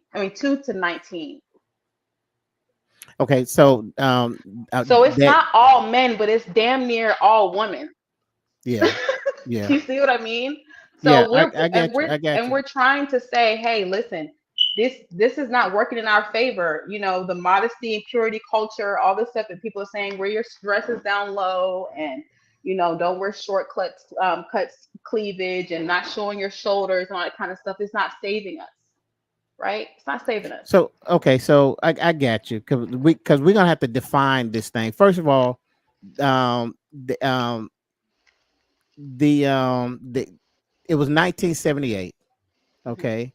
Oh, that's Um, even later than I thought. yeah, Golly, it I was was being generous. 1978, and well, the case was in 1978, but they say by 1993, marital rape was a crime nationwide. So at first in 1987, in 1978, it was in Oregon, and then by 1993, it was national wide. So that's very recent, and that that is very That's eye telling. opening. Yeah, That's it's very very telling. telling. Yeah, I get it. Now, so we have to do this thing because see, you know, you're describing the modern woman, and I am in total agreement with what you're saying, because we're talking about equality, those rights, just like civil rights. I don't have Hmm. a problem with that. Okay, what I'm talking about, when I look at the modern woman, I'm talking about that modern woman that and that that have got to the point, and maybe she came from that same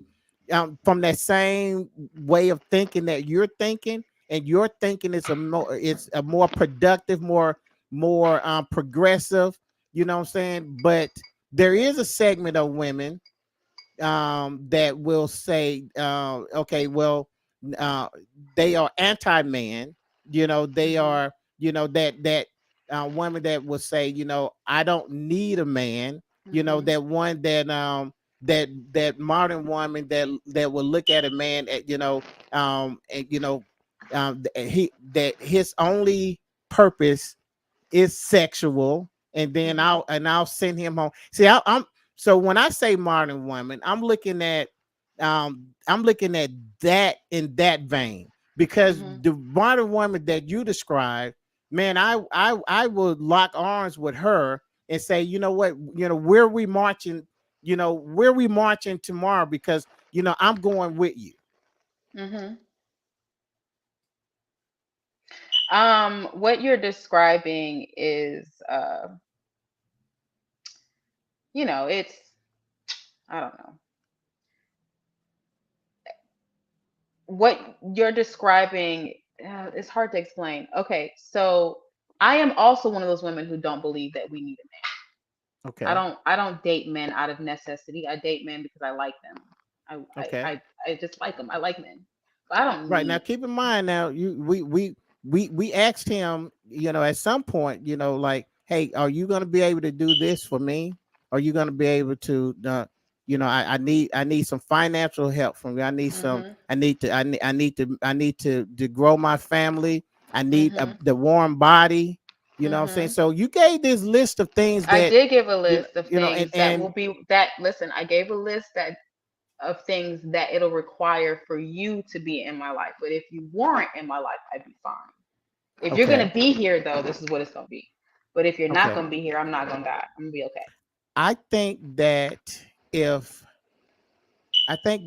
if that's the way that we're gonna handle this, then there's nobody can debate what you really want in your No, life. we're not what we're debating on is what's considered to be what is a modern woman, because what you're describing is misandry. And misandry, even it by its definition, is the opposite of misogyny. And that's what modern women are trying to fight against. Actually, modern women are trying to fight against the patriarchy, which is a whole system. It's not men, it's a system that puts men on a hierarchy that allows them to behave a certain way without um, any reproach. Okay. And so that's what I'm against. I'm not against men, I'm against the patriarchy. The Okay. whole idea that men are on a hierarchy than I am, and I'm here. Men are here, I'm here. That's what I'm against. I'm against a systematic problem. Okay. But then you have women who are misandrous who just really just do not like men. Okay. They don't like them. They don't respect them. They don't care for them. They don't feel like they're necessary when it comes to you know society. And those women are normally I'm not going to judge them because I understand why they are the way that they are. But what I will say is that what I notice a lot when it comes from guys when they're talking about misandry is that they try to put it on the same level as misogyny, and it really isn't. It's not the same level. Because the difference between misogyny and misandry is a woman just doesn't want to be bothered with a man. She doesn't want to be bothered with them, whereas most misogynists wants to terminate them. They're the ones who are going out shooting up and killing them, and are incels because they can't actually receive the intimacy from a woman. So it's two different things. Most women just don't want to be bothered with them. Like most women who just don't care for men, they just stay clear from them. They're like, okay, you stay over there, I'll be over here, we good. Right. And why Um, and why you think that happened? well, that happens for the very exact same reason why that happened. What do you mean? What do you mean? Why does What that I happen? mean, what she didn't come out the womb thinking that way. So something happened to her. Okay, so Well, it what doesn't have happened? to be specifically to her. I mean, you could watch the news and find reasons why men can't be trusted. I mean, majority of them who are shooting and killing people are going to be men. The So majority of those so people, majority of all sexual assaults are going to be men. The majority of them who are stealing are going to be men. A lot of men are out here acting up. so They so are. so so what you're saying is that I'm here in Alabama and I can watch news from something that's happening in Cleveland, Ohio, and that is going to dictate the way I handle relationships. I'm sorry. Okay, so I'm in Alabama, minding my own business.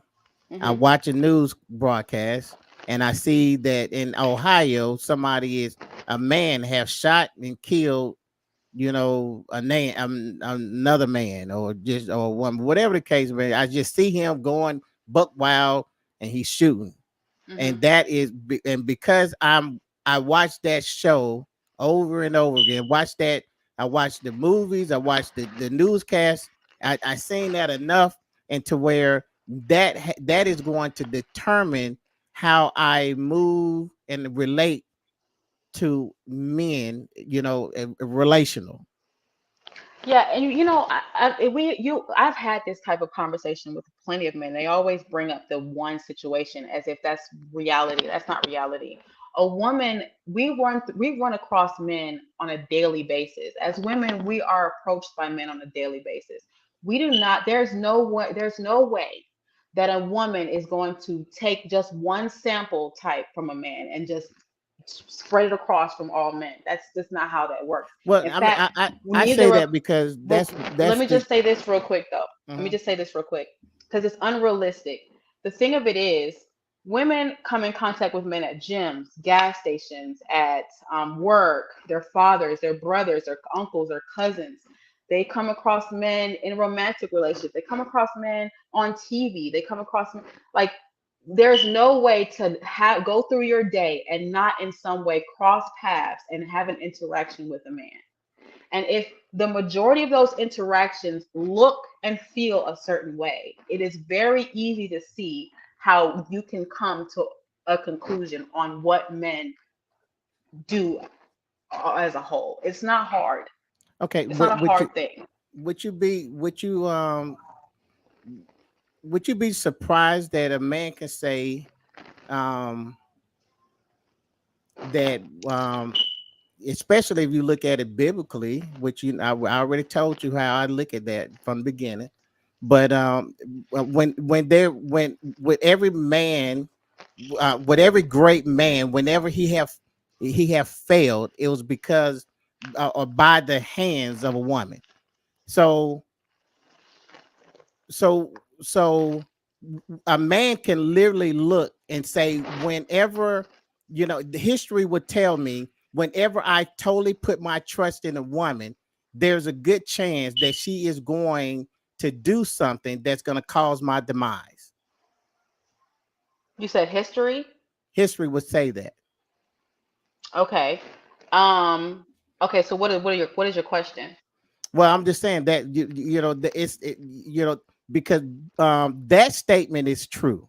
Okay, that statement that I just said is true. Hmm. That women have a way, okay, of of manipulating men, okay, and causing them to fall. Okay, Mm. um, and we don't, and I know I know some men that make what men say is something similar like this: I'm not ever getting married again, okay, because this is what she did, okay. But they don't really, they don't ward off men, I mean, or women. They're just saying, I'm not going to allow you to get close enough to me to hurt me like that again, you Right. know. And so that sounds like the women that you said that men are just good for sex, isn't it? That sounds like her, right? That women are just good for sex. Men are just good for sex. Because Y- then you say Um, that that's what misandry is like when women say we just want them for sex. yeah. Well, are you saying is that how I'm comparing them? I'm Yeah, comparing you them. just you just said that for a woman to say that is modern. The modern woman saying that we don't need a man just for sex, or unless it's just for sex or for their money, right? But Right. then you just say that was a place from hurt. But then you're just saying that a man is saying the exact same thing. So which one is Yeah. wrong? Because But they both sound the same. the difference is that man is not warding off the relationship. He's just saying that I'm not going to marry. So he's Right. saying, And yeah. so women are doing the same exact thing. So that means that men and women are on agreement. Right. And which also means that you're not, it's not an exclusive problem. Is what I'm saying is that, you got eh, you got women that are doing things, what I'm saying, and hurting men, and you got men are doing things that are hurting women, what I'm saying. But the women are saying, okay, we're going to mobilize and we're going to start this movement, while the man just sit back and says, yeah, and trust me, I'm not saying that that he's wrong or right or whatever the case may be. I'm just saying that we're both we both have hurt. You know what I'm saying? Yeah. We That and both that have it. Yeah, but we're not mobilizing because our feelings are hurt. We're mobilizing because we're dying by men's hand. Okay, so here's the thing: you could say in history, women have led men to astray, but in history, men kill women at alarming rates. We're dying at Yeah, alarming rates. and So men yes, you're being led and wrong, but you're dying. And then another thing is too, a lot of us are literally mobilizing because we're dying by the hands of our doctors, because they're so that most of our doctors are thinking that, we're just some, erratic emotional beings. You don't know your own body, so they just tell us, hey, put up and shut up, and then they just watch us pass away, especially during childbirth. I mean, all most of it's preventable. Like literally women are dying during in childbirth because they don't want to hear the words that are coming out of our mouths, because we're just hysterical women. Same thing when it comes to our jobs. It's very hard for us to be able to provide for our families because they have this preconceived idea of how women should behave and how they should matriculate in society. And so it's like, okay, we don't feel that you need to be in a CEO position or in a powerful position, because you need to really be at home. And what if a man comes and gets you pregnant and then you have to be home with the baby, all of that stuff, right? Even though that's not what the woman wants at all. So these are things that are happening to us. We're being disenfranchised because we're women. That's what we're mobilizing for. We're not mobilizing because men are calling us fat. We're not see, mobilizing because men are being mean. We're mobilizing because men are killing us. yeah, and We're men, dying. news flash, men are killing men too.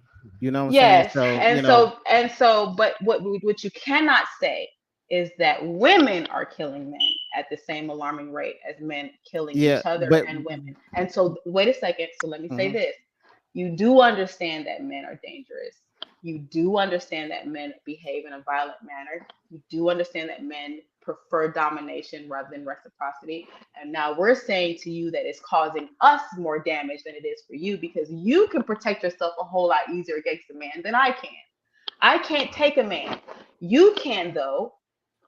It's kind Yeah, of like it's so when you send it on a like, let's say, a racism situation, right? It's like, well, white folks are mean to me too, Bob. I'm a white man. White men are mean to me all the time. You're like, yeah, but you're in a place of power. Okay, it's a little bit different when you and we're talking about two white men who have their own company, and yeah, he might be mean to you, but he can never do as much damage to you as he can for me, because I'm a black man who does not profit off of nepotism at all, right? And so you're like, okay, their blows hit me a whole lot harder because of the position that I'm in. And that's what we're telling men as a whole, like, hey, listen, yeah, yeah, we can punch and we can throw blows, but we don't land them like you do, because you're in a place of power. You are in a yeah, physical yeah. place of power. I totally get it. I totally get it. And um, so the here's the thing though. Um, And also another thing is too, you know, women have led men astray and blah blah blah blah. I get it. I mean, most of it I know that it's coming from the Bible, because the yeah, Bible talks about Delilah and Eve and all this other stuff, whatever, all whatever. that other But foolishness. well, you know, but I mean, historically speaking, because I mean, you know, historically speaking, women have not been in a place of power to really influence much. We've never been. Well, no, I wouldn't say never, and because then there are some cultures, like especially in Africa, where women were in place of power and they made thunder. They did. But when we're talking about a Western culture, a culture that we understand, women were not in place of power to make See, a huge wave. We weren't in those discussions when the Declaration of Independence was coming up and when they were setting up government. Women were not in these rooms. Okay, it was see, white men. this is what you don't understand. Or Okay, maybe you do. tell I me. don't know. But here's the thing: when that man come home, he's gonna say, "Wife, this is what's going on. What do you think?" Okay, and she's gonna give her opinion. And then So you mean to tell me that a man is going to come home to a woman who cannot be educated, literally cannot read, and break it on. Okay, well, let me ask you a question. Mm-hmm. Um, Frederick Douglass. Mm-hmm. Let me make sure I'm saying his name right. I think it's Frederick Douglass. He was a freed slave, right? Mm-hmm. He's the man who said that reading is fundamental. Basically, he was talking about, like, if you can't read, you're not free, right? Okay. Frederick Douglass was married twice. Did you know that? No. Yes, he was married twice. He was married first to a black woman who worked at, like, I would want to say, like, a warehouse, because Frederick at the time was not working. She was Okay. the only one bringing in income while he was, doing his thing. She's the one who literally held him down. Did you know that she died never being able to read? Frederick Douglass did not teach her how to read. And when he was telling everybody else that you need to learn how to read, right? Okay. His second wife, which was a white woman, was the Okay. one who gave him his children. And that's the only wife that we know about. Okay. That's the only one. He gave literally all the props for his work to the second wife. Neither Okay. of them knew how to read, or neither of them that he taught how to read. It is very unlikely for a husband to come home and educate his wife, even until this day. Even No. until this day, it is very unlikely that a man is going to come home and say, "Let me give you the keys to the kingdom, baby." Well, see, I didn't say that he came home and educated, but I Well, am that's what he saying would have to do. That's what he would have to do in order for her opinion to be uh, applicable, and be something that he can actually go back to the office or go back and say, okay, this is what we need to do. It would right. have to What? be. Well, no, no, it don't have to be because he could see. See, you're thinking along the lines that she had no value. And I'm No. thinking along, well, okay, I'll just say this. The average man, and I'm not going all the way back to, Frederick Douglass. I'm just saying the average married man is going to have, is going to think that his wife has some value, and he's going to confide in her, and he's going to want her opinion. And I would also say, man, one of the I mean, you can look at the Will Smith and Jada, how a woman, how we can move on doing what she needs. Now I Okay, may well, be. let's ask our viewers. Let's ask our viewers. You guys, do you think that that's true? Do you think it's true that the average man or husband is coming home, and what did you say? Coming home and asking And their opinion. yeah, see, and here's the thing. If you're viewing and you're not married, and then you're not qualified to answer the question. What do you mean Okay. not married? If you're Wait, don't put stipulations, because then these people have, some of them have been married, some of them have well, swinging marriages. Like, if you have been married, you can answer the question. If you're currently married, you can answer the question. But the point is, if you don't, if you ain't never been with a man, then like that, then you really don't know that he would come and do that. okay, so that, but again, you just said the average man, so that means that this type of man should be at every corner, at least, right? So if it's the average man, that must mean that it must be the average experience of an average woman. That means that every average woman should have experienced that. And it should, Yeah. and furthermore, it does not have to happen in the confines of a marriage. It doesn't. Sometimes it could be your boyfriend. Some people have been in relationships for years. Well, listen, um, I'll give that. I'll give that. And because it would be any time that a woman is close enough to a man, he trusts her. Okay. So And Tiffany if he says the average good man, yes. yeah. Okay. And so what I'm saying is that listen, yeah, yeah, yeah, So let me yeah, ask Tiffany, men let me do ask you that. a question. Tiffany, you said the average good man.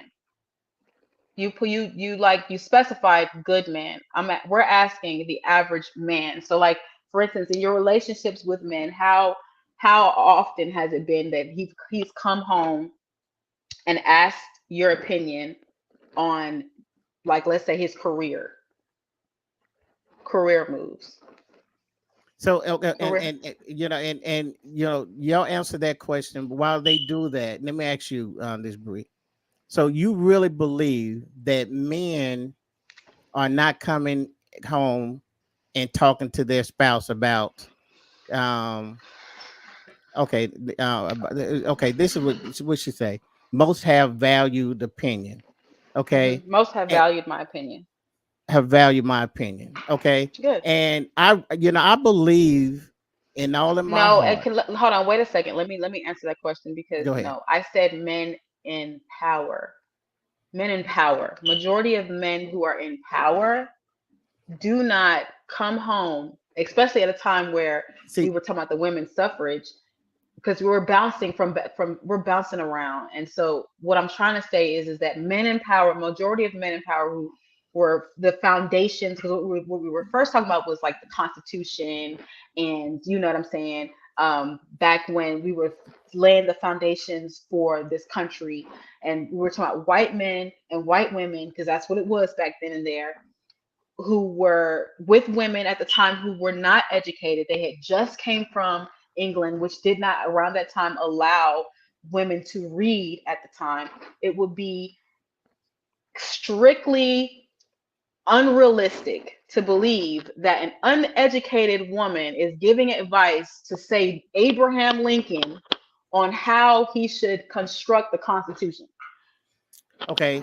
Very Um, unrealistic. no, Now, the I average don't believe man. that. I don't believe that at all. Well, if that were true, then it would there would be more feminine influence when it comes to our government. See, right, but see, that's what you That don't would also understand. That mean, it's because there. It's it's there. not there, because if it were there, they would have allowed us to vote. They It didn't just even did. allow us to vote until recently. Why couldn't Yeah. we vote? Listen, there was a protocol, there was a norm, Why couldn't we but own property? listen, you can own property now, Can and you can't now, vote. You after a can't vote. women's suffrage.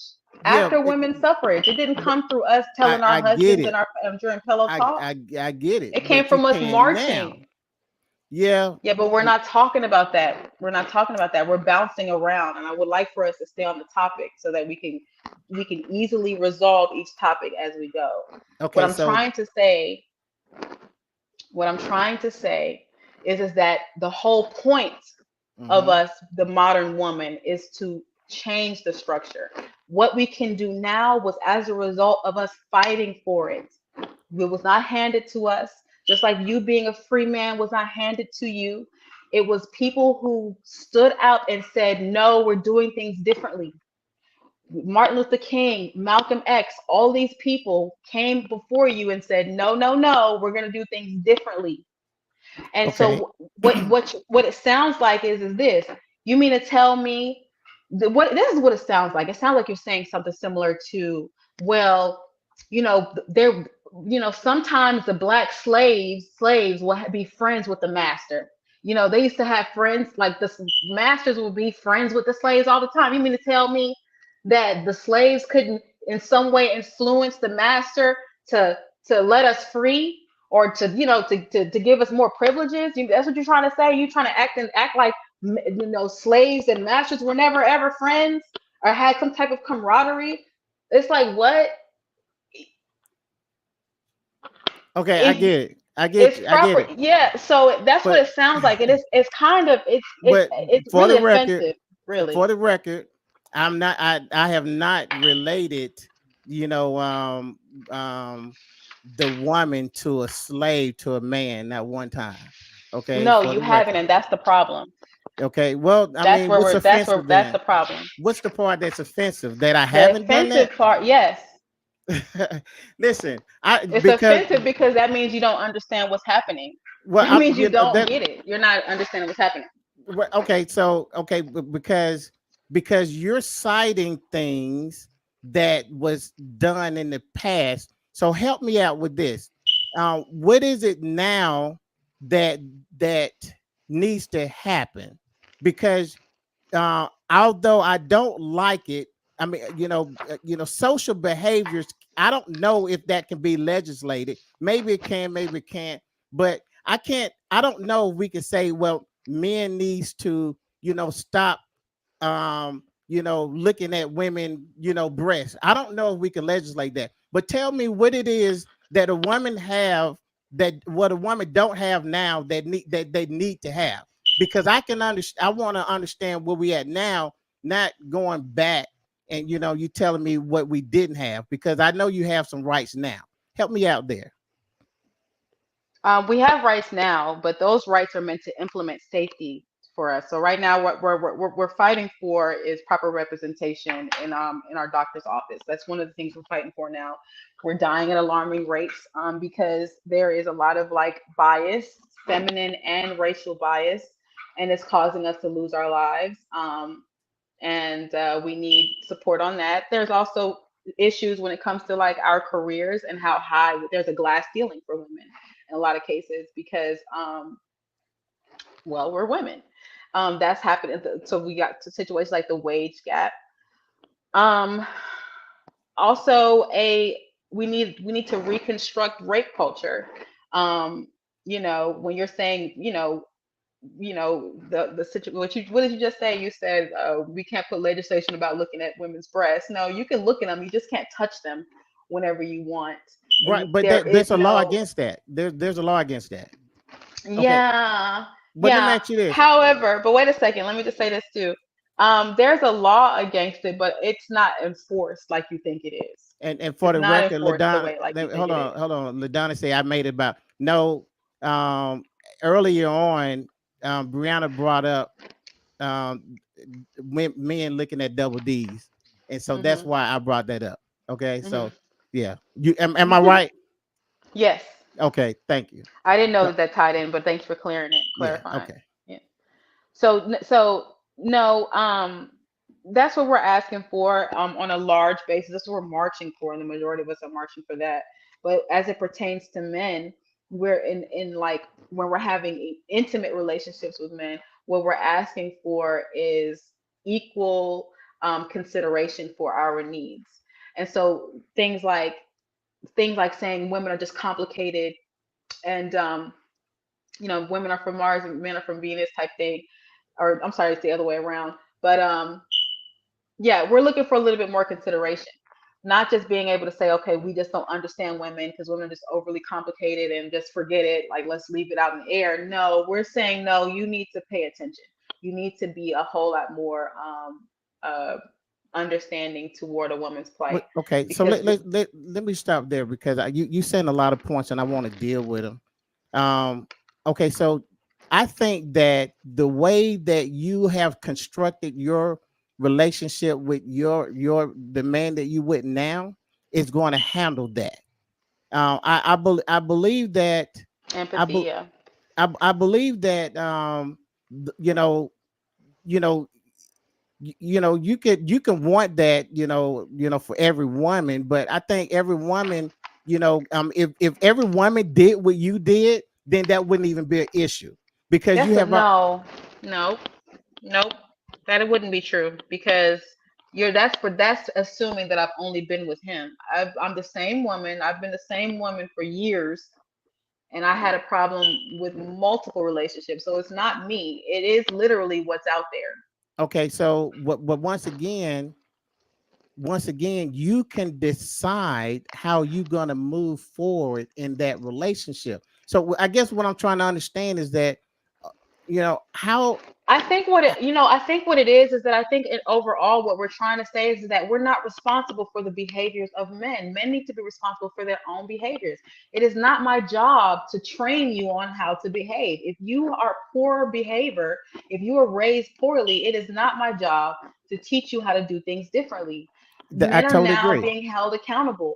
Men are now being left in the dust behind these women because they refuse to do things differently. There's this And new post that came out about a rise of lonely men. And they're saying because a lot of men do not share the same values as women, they refuse to have empathy or emotional intelligence in these relationships. And women are saying no. Another thing is they don't want to share the domestic labor in the household. They feel like when they get a woman, they get a maid. They feel like when they get a woman, they get a cook. They feel like they get a woman, they get a babysitter. And it's women are it's coming to a screeching halt. Women are like, no, no, no. Either you come as a grown adult with all of your shit together, or you're out of my life. And okay, so now so men are complaining about it when the reality of it is we're trying to hold you accountable to your own actions. It's not I have me. I have no problem with that because And then that's it. But that's the only yeah, thing. here's the deal. Here's the deal. You have that discussion up front before you get into a committed relationship with that person, and you say, well, hey, this is what I expect. Okay. Then if he agrees and then don't keep up his part of the bargain, then you're going to leave. Now, if he Hmm. ends up lonely, that's his problem because Hmm. you gave him the expectations up front. That's there's no problem with that. I don't even see why this would even be an issue because if we're talking about laws, then if there's something that's legislatively that we need to do, that's one thing.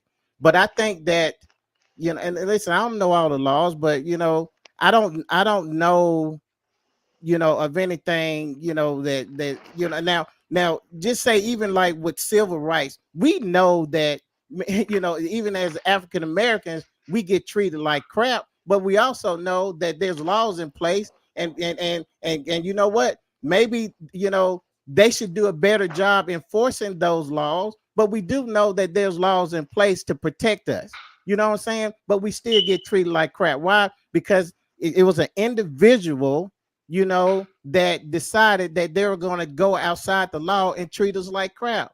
You know what I'm saying? Oh, But the that's what you think? system, Is you think it's an individual? well, yeah, and the individual did it, and the system did not correct it. You know what I'm saying? And but there was law that said it should have been done. You know what I'm saying? So, and then we can go into, okay, well, I didn't have money to fight it correctly. We can go into that argument. That now we're talking about the equality, and economic. But my thing is that some things are in place, you know what I'm saying? And then some things we just have to, as a man, we just have to do better. But if we don't do it, then as a woman, you have every right not to be in that situation. That if you was my daughter, what I would say is, hey, make sure that this is the route that you want to go. And if it's not what you want, then get out of it. Okay, so you just gave all the modern women that you were discussing earlier about them just saying we don't need a man, or we don't want a relationship with a man. You just gave them license to continue doing what they want to do.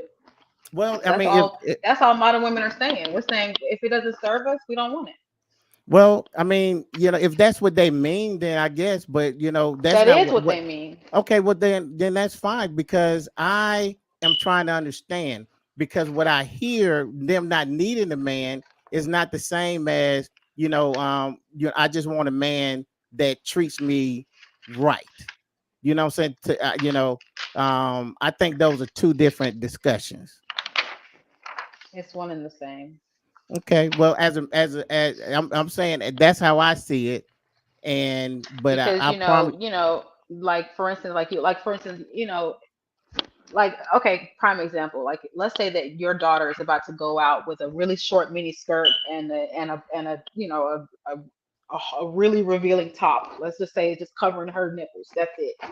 And she's Okay. about to walk out the door. The first thing you're going to do to discourage her is by saying, listen, men are going to treat you poorly, and you may be in a position where you might be in a compromising position. He may look at you and think that you are easy and easily accessible, and he's going to abuse you in a way.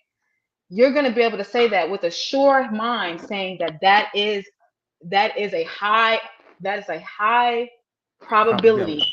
Mm-hmm. that this will happen to you. And she'd be able to look back in you in your face and say, you know what, you're actually right. That is probably what will end up happening. That's if Okay. she's smart. If she's one of those women who just don't give a damn, then she's gonna say, well, I don't care, I wear what I want to wear. Okay. Um, But the fact of the matter is, you see how easily you can predict what will happen to her based off of what you know about men. okay. You don't have to shake hands and be homies and be related to all men to know that this is the probability of this happening to you if you move a certain way. And all women are doing is just saying the exact same thing. They're just saying, hey, listen, we happen to know that it's a high probability that I will be assaulted under these restraints. And so here's the thing. If we know that it's a high probability, like I'll give you a prime example. Do, Sexual assault, where does it happen the most? In what setting? Is it in public or at a gas station or when she's drunk at a club or at home? I was gonna Let me say at let me home. Okay, go ahead. You're going to say at home, exactly. But let's rephrase it. The assailant, is it normally a stranger or is it someone that's in her home I'm or gonna someone say, that and she's close to? I would say, I would say someone she close to, someone she know. That's exactly right. And so what women have understood over the years and upon generations is that the closer you are with a man, the more the probability of abuse. So Okay. when a woman is saying we don't want you to be close, that's because majority of us understand that the closer we let them into our space, the higher probability I will be abused. Well, It okay. is So so it's the exactly that. okay. So okay. So I'm gonna say to that, um, if that if that's how she choose to move forward, then she has every right to. Okay. Um, because I don't even know how to even start trying to make somebody feel different about that. You know what I'm saying? Because that's just how she feel. Now as it No, it's not relate. about a feeling. It's facts. I hate that. Well, I hate no. that word Well, I feeling mean, when we're talking I about don't facts and know. I mean, statistics. really, I don't, It's kind of like, I don't know how you're it's gonna kind of like say. if you park your car in the hood. Let's just say you park your car in the hood at a gas station and you get out the car's running, and the keys are unlocked in the car. And you say to somebody says to you, "Hey, bruh, maybe you should turn your car off and lock it before you get out and go into the room, go into the store." And you're like, "Well, what I'm saying, why? Somebody gonna steal it?" And they're like, "Yeah, somebody might steal it." Well, I'm sorry that you feel that way. Like, Well, here's the it's thing. a it's You a high said probability that your car will be taken. you said right, but you use the word probability. And you're not saying that you're not saying that it's a definite. You know what I'm saying? You know, I can agree that if you leave your car and maybe in certain neighborhoods, then that probability increases. You know what I'm saying? But then that same person can say, man, I've been doing this for the past 20 years in the same neighborhood and nobody ever touched my car. So it's the experience that you have. So I'm not downplaying Yeah, and but saying what's likely? Come on, I mean, that's you can't. hypothetical. But how likely is that for a man to say, I've been leaving my car in the hood unlocked for years, and it's But never no one's ever touched it, and it'd be like, oh yeah, especially because I mean, there are people who are in and out of these neighborhoods and stores that's never been there before. They don't recognize that car. This is a new person. I mean, what's the likelihood of that actually being the case? That someone pulls up to the exact same gas station in the exact same hood, and every day he leaves his car running when he walks in, and nothing ever happens to his car. That's not realistic. Something is going to happen to that man's car. well, I mean, if It's if it's a if matter you of live, when, not well, it could be a matter of when. You know what I'm saying? But based on his experience up until now, it hasn't happened. So, but I'm But what not. I'm I'm not. trying to say to you is that that's not realistic to most women. Most women have been sexually assaulted, Eric. Most women have been sexually assaulted. We're talking about 94% as of 2018 of women who in the ages between the ages of like uh, what, 2 and like, Google it, between the ages of like 2 and 18 have been sexually assaulted. What you're actually saying is that this person's experience is, yes, my car has been robbed and stolen and taken into, but I'm still expected to trust that my car wouldn't be stolen or broken into because of No, your let me let, no, experience. no, let me be clear. Okay, let me be clear.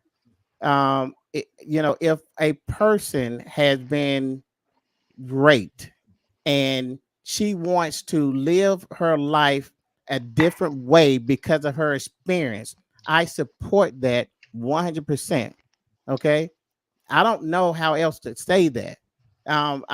Because that is her choice, and I would agree with her if that was my daughter and she wanted to, if she wanted to change some things move a certain type of way, then based off of her experience, Dad, I've been raped, okay, and I would say, whatever we got to do to get you whole and healed, you know what I'm saying? And that's what we're gonna do. That would be crazy for me to sit here and say, you know what? Well, I know you've been raped, but get over it. That's Yeah, but not. That's not. that's what you sound like when we're talking about Well, women I want who to be don't want to very be. clear in saying that that's not what I'm saying. Okay.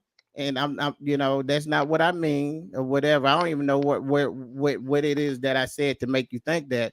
But No, what you said to make me think that is by you saying that these modern women have been hurt and abused, and now they don't want to deal with men, and that's a problem. And I'm telling you that the majority of those women that you were talking about have been assaulted, because a right. lot of women have been assaulted.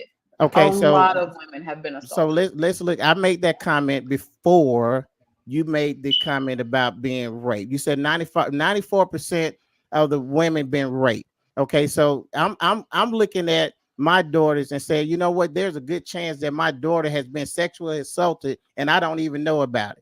Okay, and so I can't wait to have this conversation because you know that's a big deal. So I received that. Okay.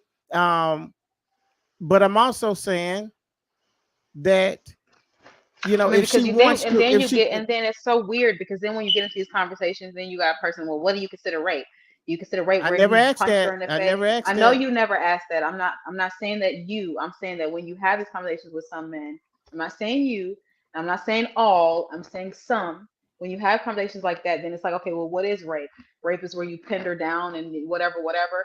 If you said yes, is that considered rape? Even though there's coercion involved, where it's like if you don't say yes, then it becomes violent. So you've got those situations where, like, let's say you go to a man's house and y'all are expected to just Netflix and chill, but then in reality he's expecting you to give out, put out, and you're like, I don't know, right now would be a good opportunity or whatever, whatever. But then he coerces you into, head or into touching, and then heavy petting, and then before you know it he's inserting himself into you, and there's really nothing much that you can do. I can guarantee you that that is a lot of women's experiences as well, because a lot of men just do not understand how to deal with women.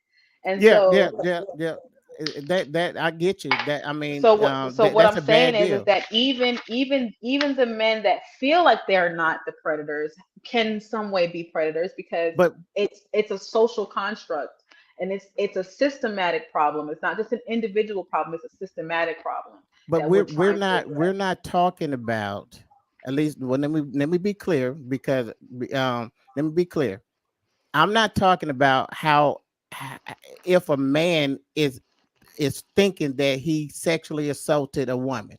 Okay, what I'm talking about and what I said was, if a woman feels as if she if that feels, but if a woman has been sexually assaulted and she decides that she needs to change or critique the way she moves, or decide that she don't want to deal with me, however she needs to do, that is her prerogative. His approach, your brother said, Mr. Carr, I want to know, what did the Bible say about this? I know you put that up a while ago, and so if you want to just you know just say about what and then that'll help us out. And LaDonna, she says, Maybe you don't maybe know I don't what know you're. what I'm saying. Hmm. Mhm. Now, LaDonna, I think We need I'm to pretty start paying. We clear. need to start paying attention to these comments as they Yeah, come in. I think I'm pretty clear on what I'm saying, LaDonna. Okay, your brother says this. We aren't responsible for what women what happened to. Let me slow down. We aren't Mhm. responsible for what happened to women when we aren't the cause. Sexual assault is messed up and wrong, but because you were mistreated doesn't give you the right to label men. Men because of one man's decision. Okay. I listen. I agree. I agree, I know and you agree, and and I and agree. I and agree. I think so. And here's my response to that: we're not labeling all men. We are leery of all men, not labeling. We come in at a very we're coming in at a okay. This is the probability of something bad happening to me in your presence. So let me be very careful how I move. It's not that we're labeling all men, and a lot of women aren't labeling all men. And if they are, okay, I mean, I get that. Like if someone is labeling someone, especially off of one man, which is again so unrealistic, but okay, let's just hypothetically, in theory, say that just one man mistreated this woman and now she hates all men. That's wrong. It's wrong, and it's insane. It's insanity. This person needs to see a doctor. There's something mentally wrong with this person. It's just that the fact of the matter is it's unrealistic.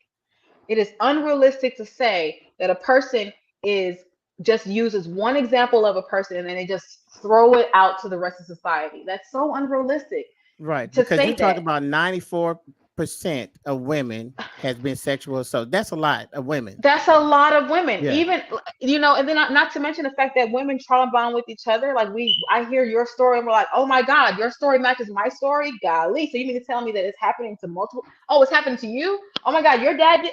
Oh my god, your uncle. Oh my god, when you did your boyfriend. Oh, so we're trauma bonding with each other. So it's not just the our indirect experiences; it's experiences of others that we're also taking into consideration. And then number one, labeling you guys as labeling you guys as dangerous is just more likely that you all will be rejected. That's what it is. That's just more likely that you'll be rejected and your feelings will be hurt and your ego will be challenged and cut up, and we're so sorry for you. But if we mislabel you wrong, if you are dangerous and we do not enter into this agreement with care, we can lose our lives. Y'all are afraid of being rejected. We are afraid of losing our lives. It is not the same. We are not playing the same game. We're not playing the same game. No, I mean, you listen. Once again, I think a woman should do whatever she needs to do to protect herself. Okay, Tiffany says, is that living in fear to constantly think someone is going to do something to you? I think that's a valid question. You know That what I'm is a saying? valid question, but that's the exact same reason why they tell us to dress modestly. Is that not the reason to dress modestly? Because what'll be the point of dressing modestly if we're not doing it to protect ourselves from assault? Well, I mean, listen, that yeah, I mean, I think we'll be bouncing around again because if because I think there's such thing as appropriate attire if I'm talking to my girls, and I don't necessarily have to think that she's going to I don't necessarily think that she's gonna be, rape. I got sense enough to know that a man doesn't that rape really doesn't have a whole lot to do with sex. You know what I'm saying? Anyway, it's a violent act. You know what I'm saying? So whether she's in a potato bag, sack, or in a bikini, you know what I'm saying, that threat is still there. You know what I'm Are saying? we So not raising our girls? Are we not raising our girls to be in fear when we tell them that they should cross their legs?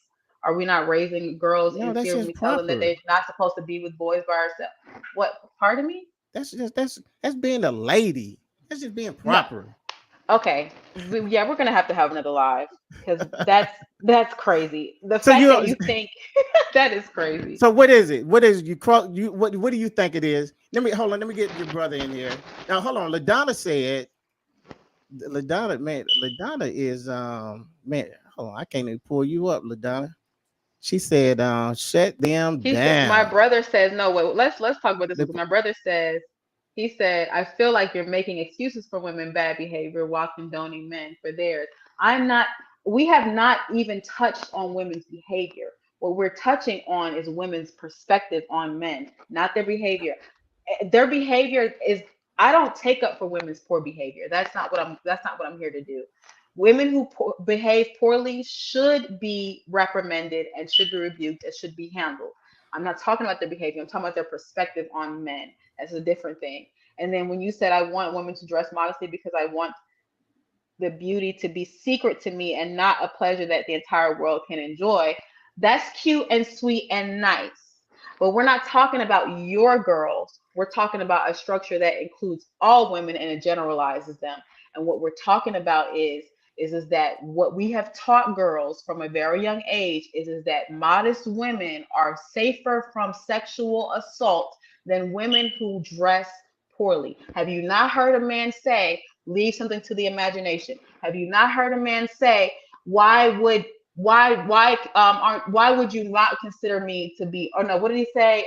why If you're buy the not a cow? whore, if What you're not a whore, okay, why are you wearing the uniform? okay. Or all of that stuff, all of that is associated with the idea that, or basically even down to like literally if a woman was raped, the first thing to ask her, what were you wearing? Why were you drinking? These are all questions that say, okay, you're inviting the attention of predatory behavior. And that starts from a very young age. We don't tell our little girls to cross their legs just because it's ladylike. We tell them that because if someone gets a flash of your little JJ, you could get you could be assaulted. It's not just because Bri- you're a lady, it's because, hey, listen, you don't know who's in this room. Because if I I'm could gonna be honest with you. I ride with you, but as I don't think men are doing that. Let's get some of these comments. Um, okay. you don't Your think men brother are doing says, that. that's me keeping them safe for the men that plan to marry them at some point. Man, Thank you. You see how you use the word safe? Safe yeah, from what? Safe from what? but I'm gonna say that I really don't think he's saying Coach, safe safe from what? from rape. I don't think he's talking about that. He's talking Keep them about safe.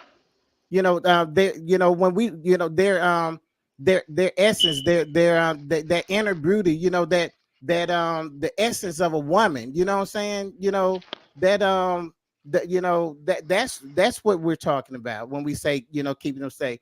Let's see. He said, "We live in a sin sick world, and as a and as I uh, father my job as a father, my job is to protect my girls from outside threats." I'm That's with you, exactly brother. right. Threats. Do you see how the words that he's using? Violence.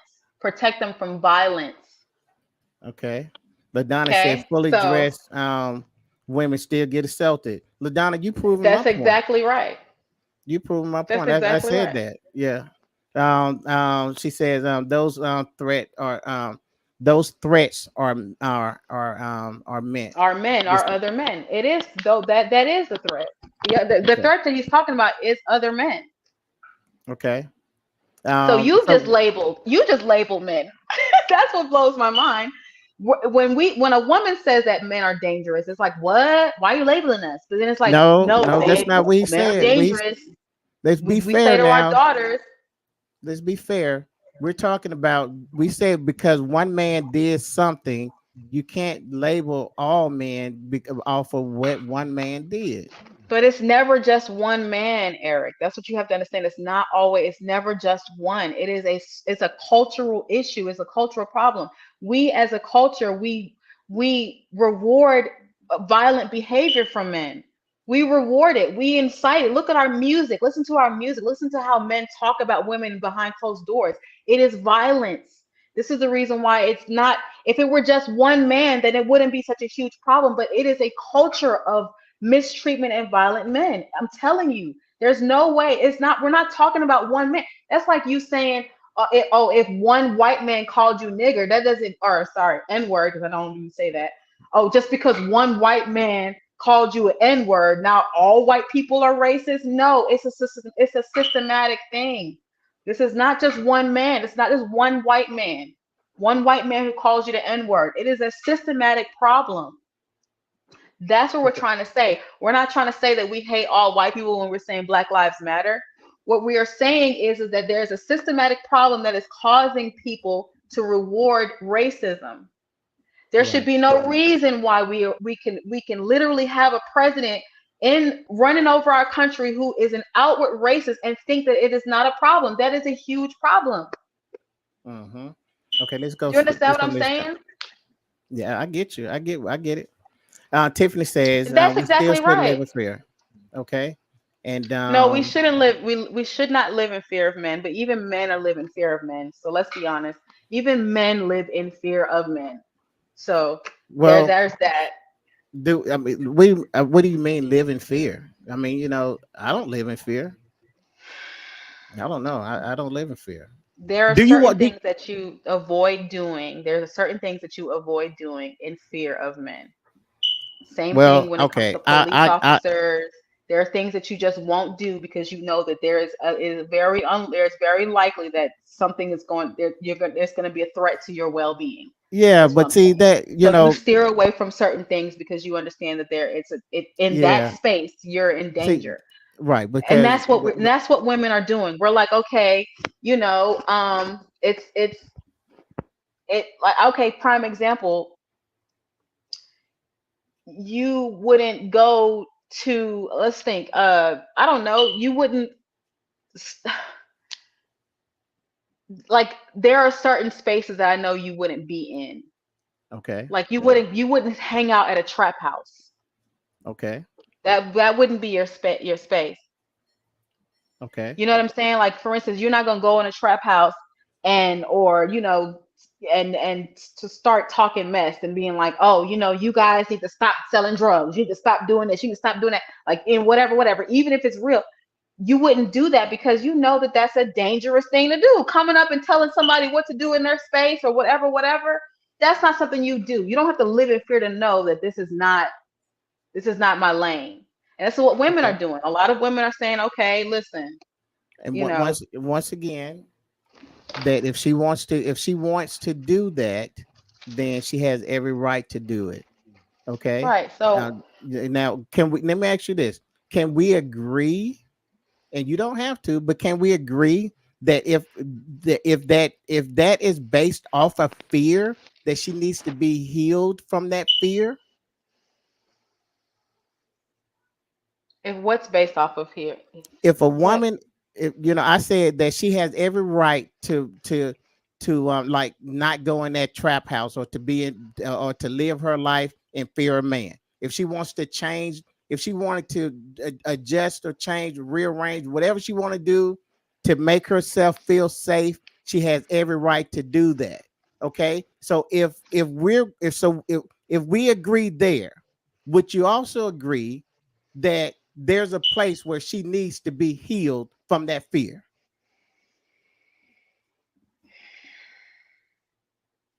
that's a very good question. What?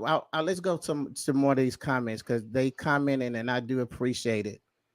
Yeah, Um, that's awesome. Tiffany, did you want to do, there are good men and bad men in the world, but we can't label all men. And that's true, Tiffany. We cannot label all men, and that's not what's happening, especially not in this conversation, especially not me. I'm not labeling all men. I do believe that there are some wonderful men, and I do believe that there are men who are seeking to change these societal norms, that they want partnership and they don't want domination in relationships, and that they actually do want to heal women who have been hurt. There are some men who expect, like the one I'm dating right now, like he understands what I'm going through and he does everything he can to make sure that I'm in a safe space. That's his priority. So absolutely, Tiffany, but we're not talking about We're not talking about the good ones. We're talking about the naughty ones.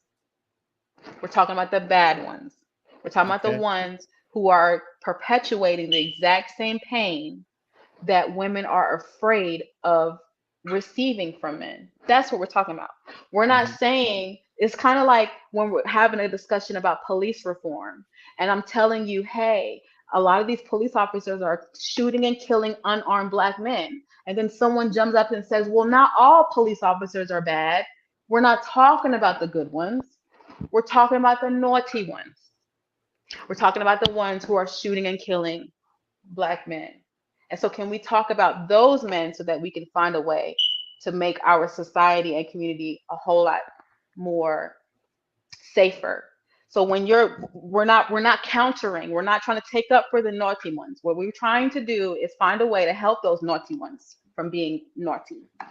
Okay, So so me bringing up naughty men does not mean that there aren't good men. There are great men. There's like there are great cops, but we still need police reform. And there are good men, but then we still need masculine reform. We need the whole a culture around men to be reformed because it's not where it should be right now. That's what we're so talking about. so when just so I because that went over my head. I don't want them to miss it. Maybe it's just me. But when you start talking about the black men and culture reform, what are you saying exactly? Police reform. And I'm not just talking about black men, I'm talking about men in general. So all Okay, races. what men? I'm saying, what do you mean by? Because I think you did men and culture reform. Did you connect those two, or were you Hmm. just talking about police officers? Masculine. Mm. So like when we're saying police reform, we're talking about just reforming the bad cops, holding the bad cops accountable. And when we're Okay, talking about what we're talking about now, which is in general, we're talking about reforming masculinity, the definition of masculinity. And that's what we're talking about reforming.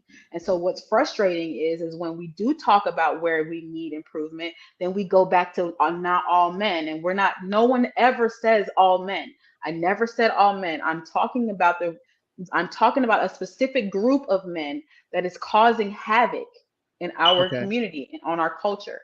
And that's what we need to address. Yes, these women that you're talking about, these modern women that you're saying is, these misandrous women who are like, no, we're not touching these men, have came across some horrible bad apples. And what we're okay, trying to say is, hey, let's produce less bad apples by changing and reforming masculine culture. If we can change masculine culture, we will make less bad apples and in turn will make less misandrous, scary women because that's what's happening. okay. It is a trickle Wait, down effect. please do this. Please tell me what is masculine culture. So, masculine culture is basically what we were talking about before, like how we define masculinity, what we attribute to masculine traits. So, like for instance, violence, aggression, promiscuity, or non-monogamous behaviors. All these things we attribute to masculinity. Um, the attributes of masculinity is considered to be just the two attributes, which are provide and protect. What we're trying to do is change the entire we're trying to reform the idea of what masculinity is. So like for instance, when you say things like feminine or females are emotional creatures, and when we say to men you need to get on your feminine side, what we're talking about is them opening up and being vulnerable emotionally. What we're trying to do is say, okay, listen, it's not a feminine trait to be emotional. Not just women are emotional creatures, human beings are emotional creatures. And so men deserve to be as vulnerable as women do. And so that's these are just aspects of what we're trying to change when it comes to masculine cis heterosexual men. Okay, And so so how do you how do you think this gonna happen? I mean, how do you do that? oh, it's happening right now. And you want to know how it's happening? Mm-hmm. I do. I Women really aren't do. women aren't dealing with men. Okay, and so women are dealing with men, and then and It's an that increase is in lonely men. okay. So it's an increase in lonely man, and by that you're saying that we are becoming, you know, We're getting more in tune with our feelings. There's less No, raping. men are evolving. They Men are are men evolving. are evolving, and Okay. here's how you know that it's happening. Because remember back in like the I would say like right early 2000s, Mm-hmm. it was a boom in teen pregnancy, and what we were trying to say, okay, was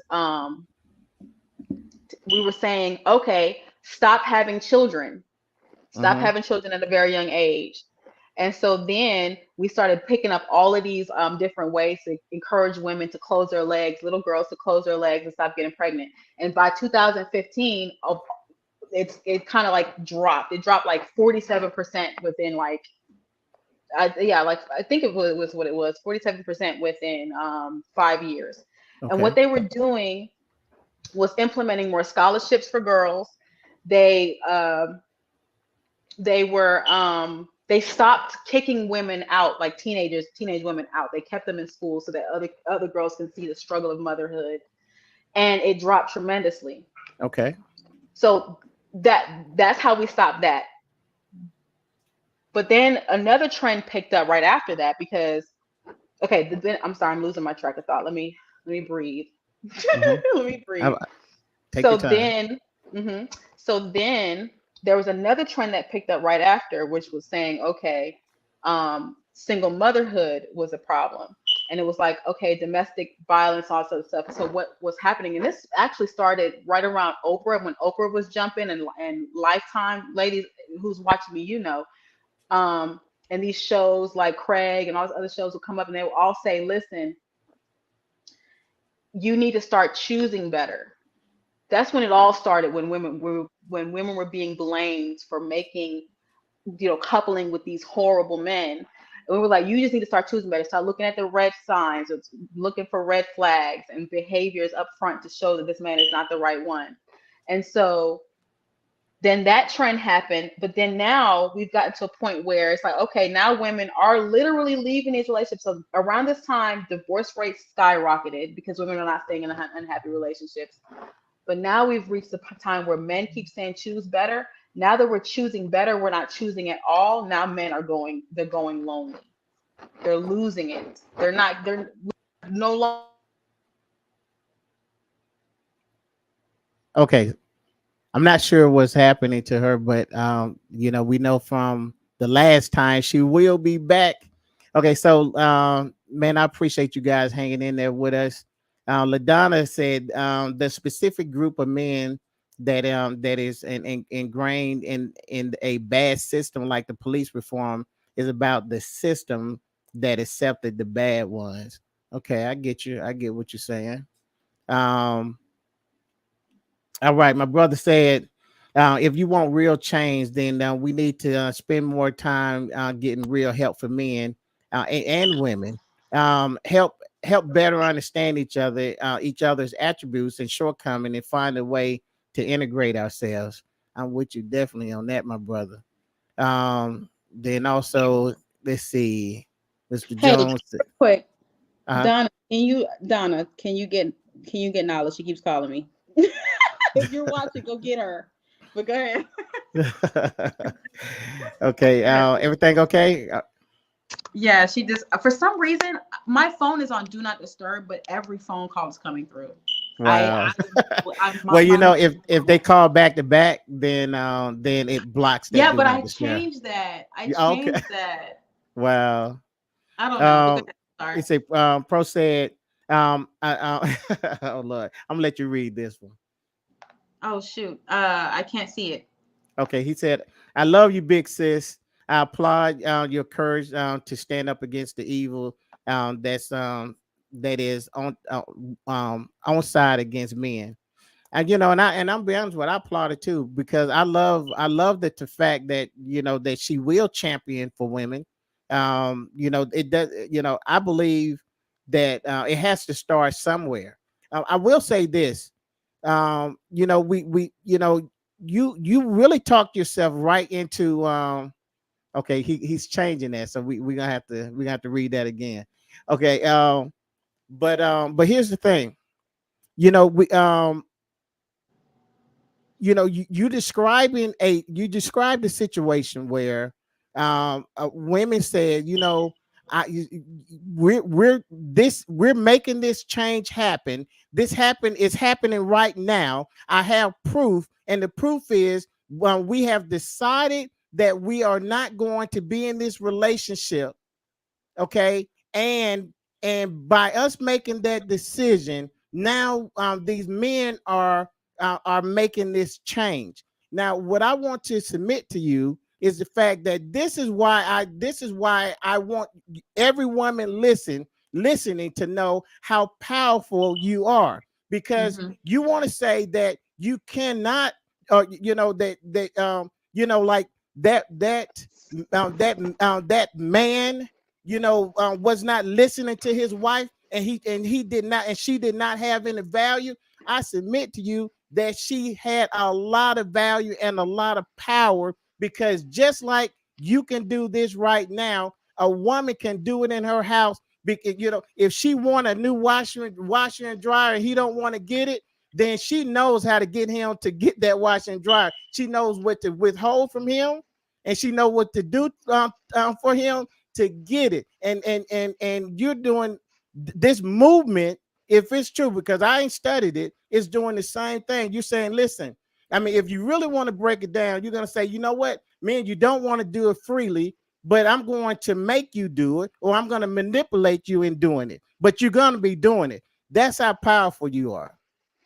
Yeah, the only problem is men are not easily manipulated. So what it's like, it's Uh, either you put up or shut up. And so a lot of women are just not saying anything. They're not men are entering these very easily relationships. manipulated, very easily Okay. manipulated.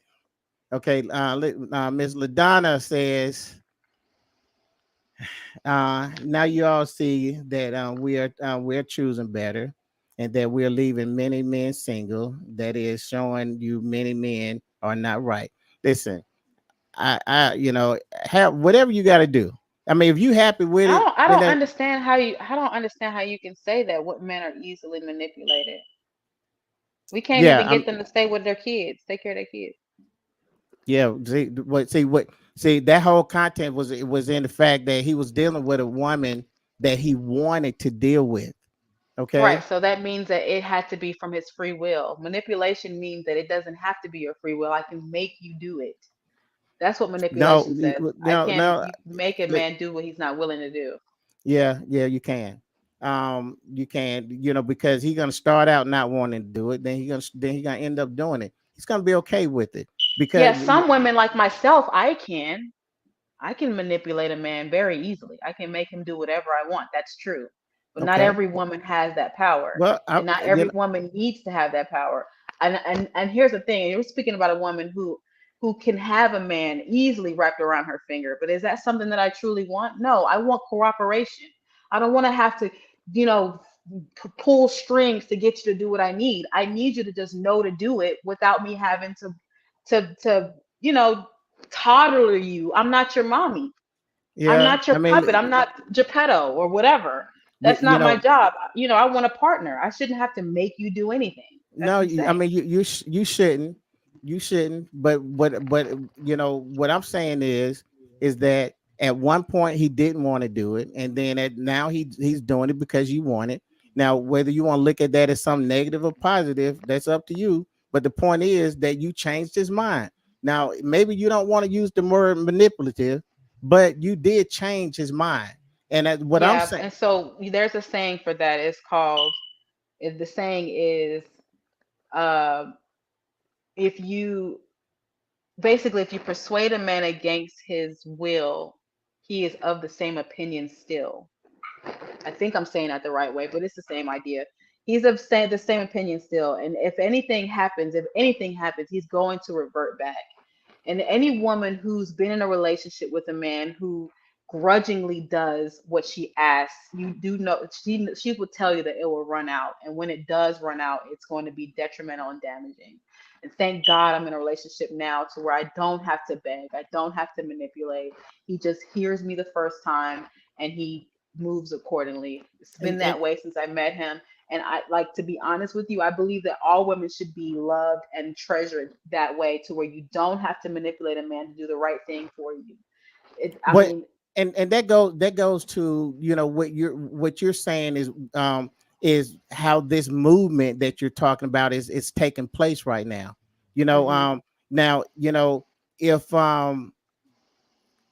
if you decide that you don't want to, and I'm just saying, if a woman, let me say it like this: if a woman decide that she do not want to be involved with a man for whatever reason in the world, mhm. then man, she's perfectly okay with doing that.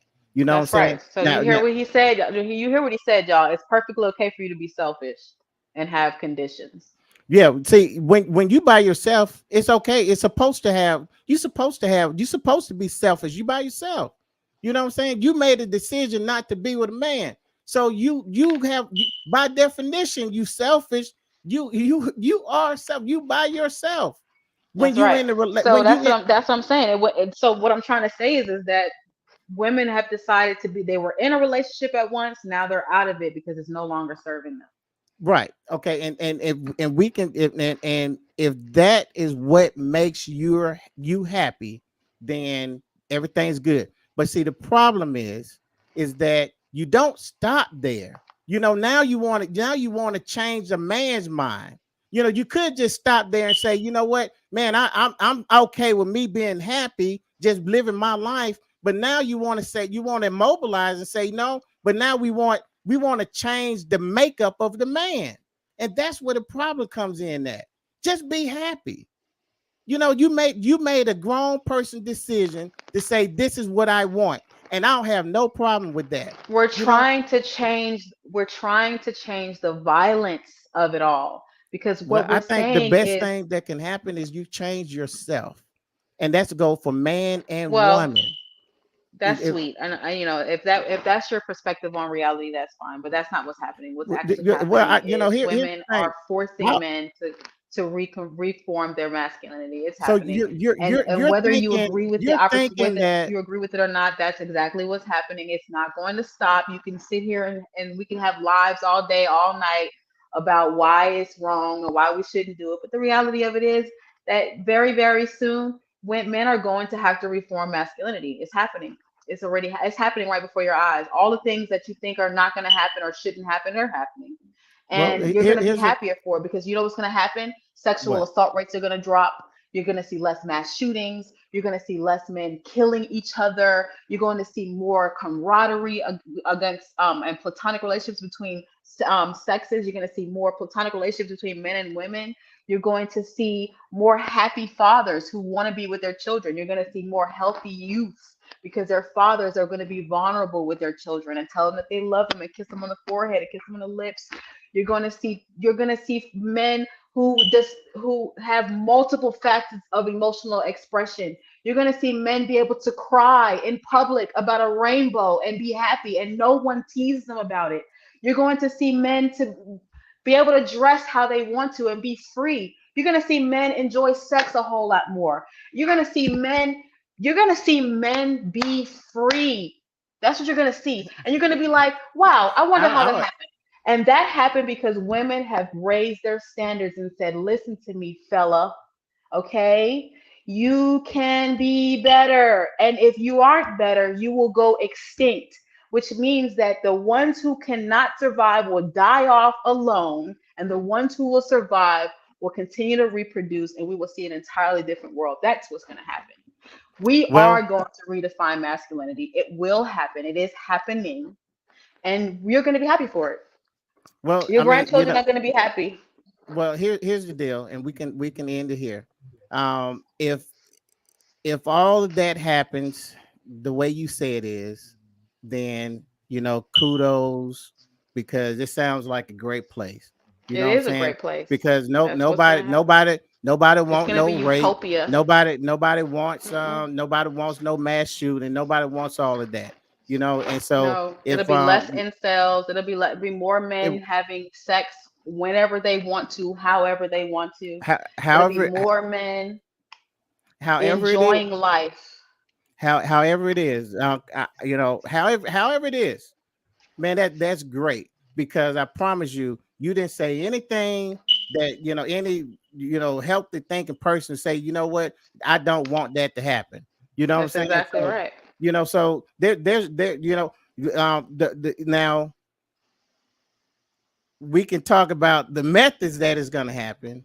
You know what I'm saying? Because I believe, I mean, and you kind of said, you said it earlier when you said, anybody that that does something that, I'm paraphrasing, if they do it without their will, then they still has the same mindset still, however you said it. So that's why my thought is, man,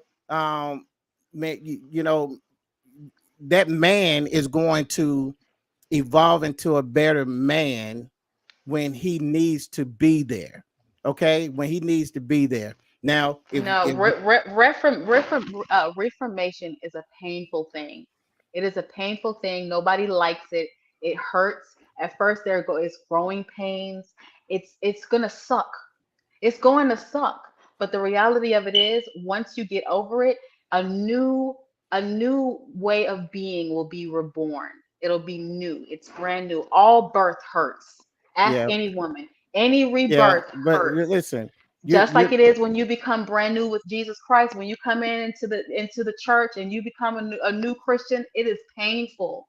You have to strip yourself of your ideals and what you think is right. You have to literally come to an entire way of thinking in order for you to be a new creature. And that's exactly what's going to happen to masculinity. It's going to suck. But the reality of it is once you get over it and you find your ground, you're going to see exactly why it was necessary to begin with. We have been telling men to get in their feelings and to love themselves and to love each other for years. And now men are realizing that, oh, you mean to tell me that if I'm not a nice person, I don't get any vagina? That's what you're saying? Okay, guess what ends up happening? More men become nice people. More men become nice, loving characters well, because that's the only way that they're going to get the affection of women. Because before it used to be money. Now it's no longer money. We make our own money. Now we want you to be likable. And so now men who are being likable understand that they need therapy. They need to be emotionally intelligent. They need to care about other people and have empathy. And so guess what's happening? Men are rising to the occasion. They are going to therapy. Men are showing up. They are showing up and they are showing out. And that is because women have closed their legs to unpalatable men.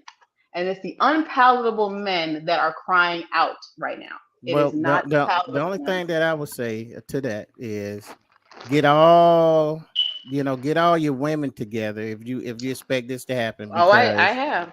no, I'm talking about all of them. I ain't talking about just your group, because because if your group don't do it, then we'll get our passport, and then we'll go to another country.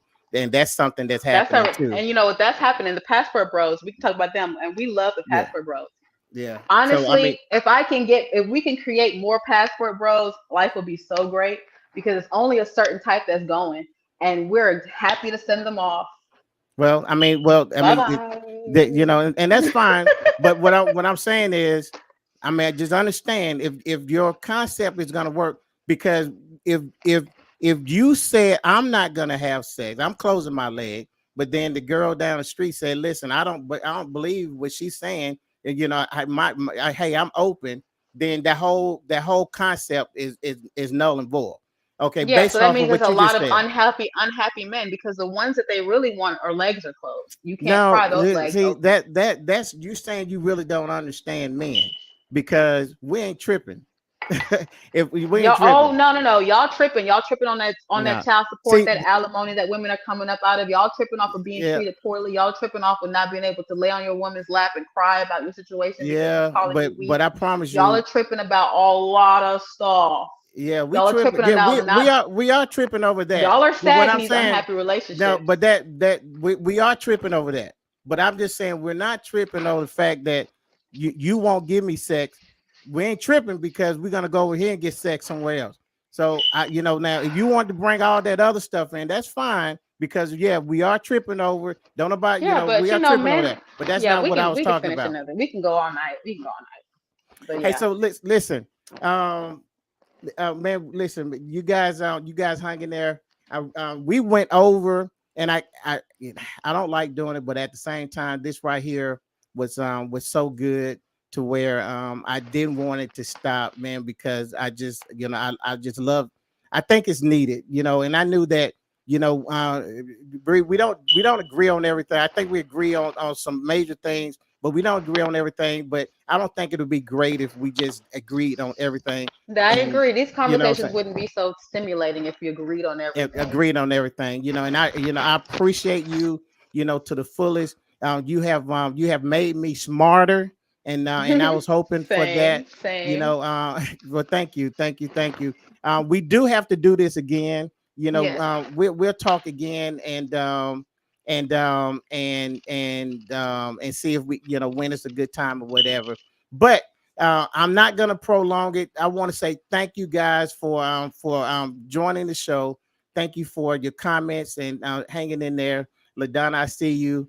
Uh, she mad at me, but but I love you. I love all you guys. I see you guys next time. All right. See you Good later, night. Eric. Good night. Bye, Good bye, night. everybody.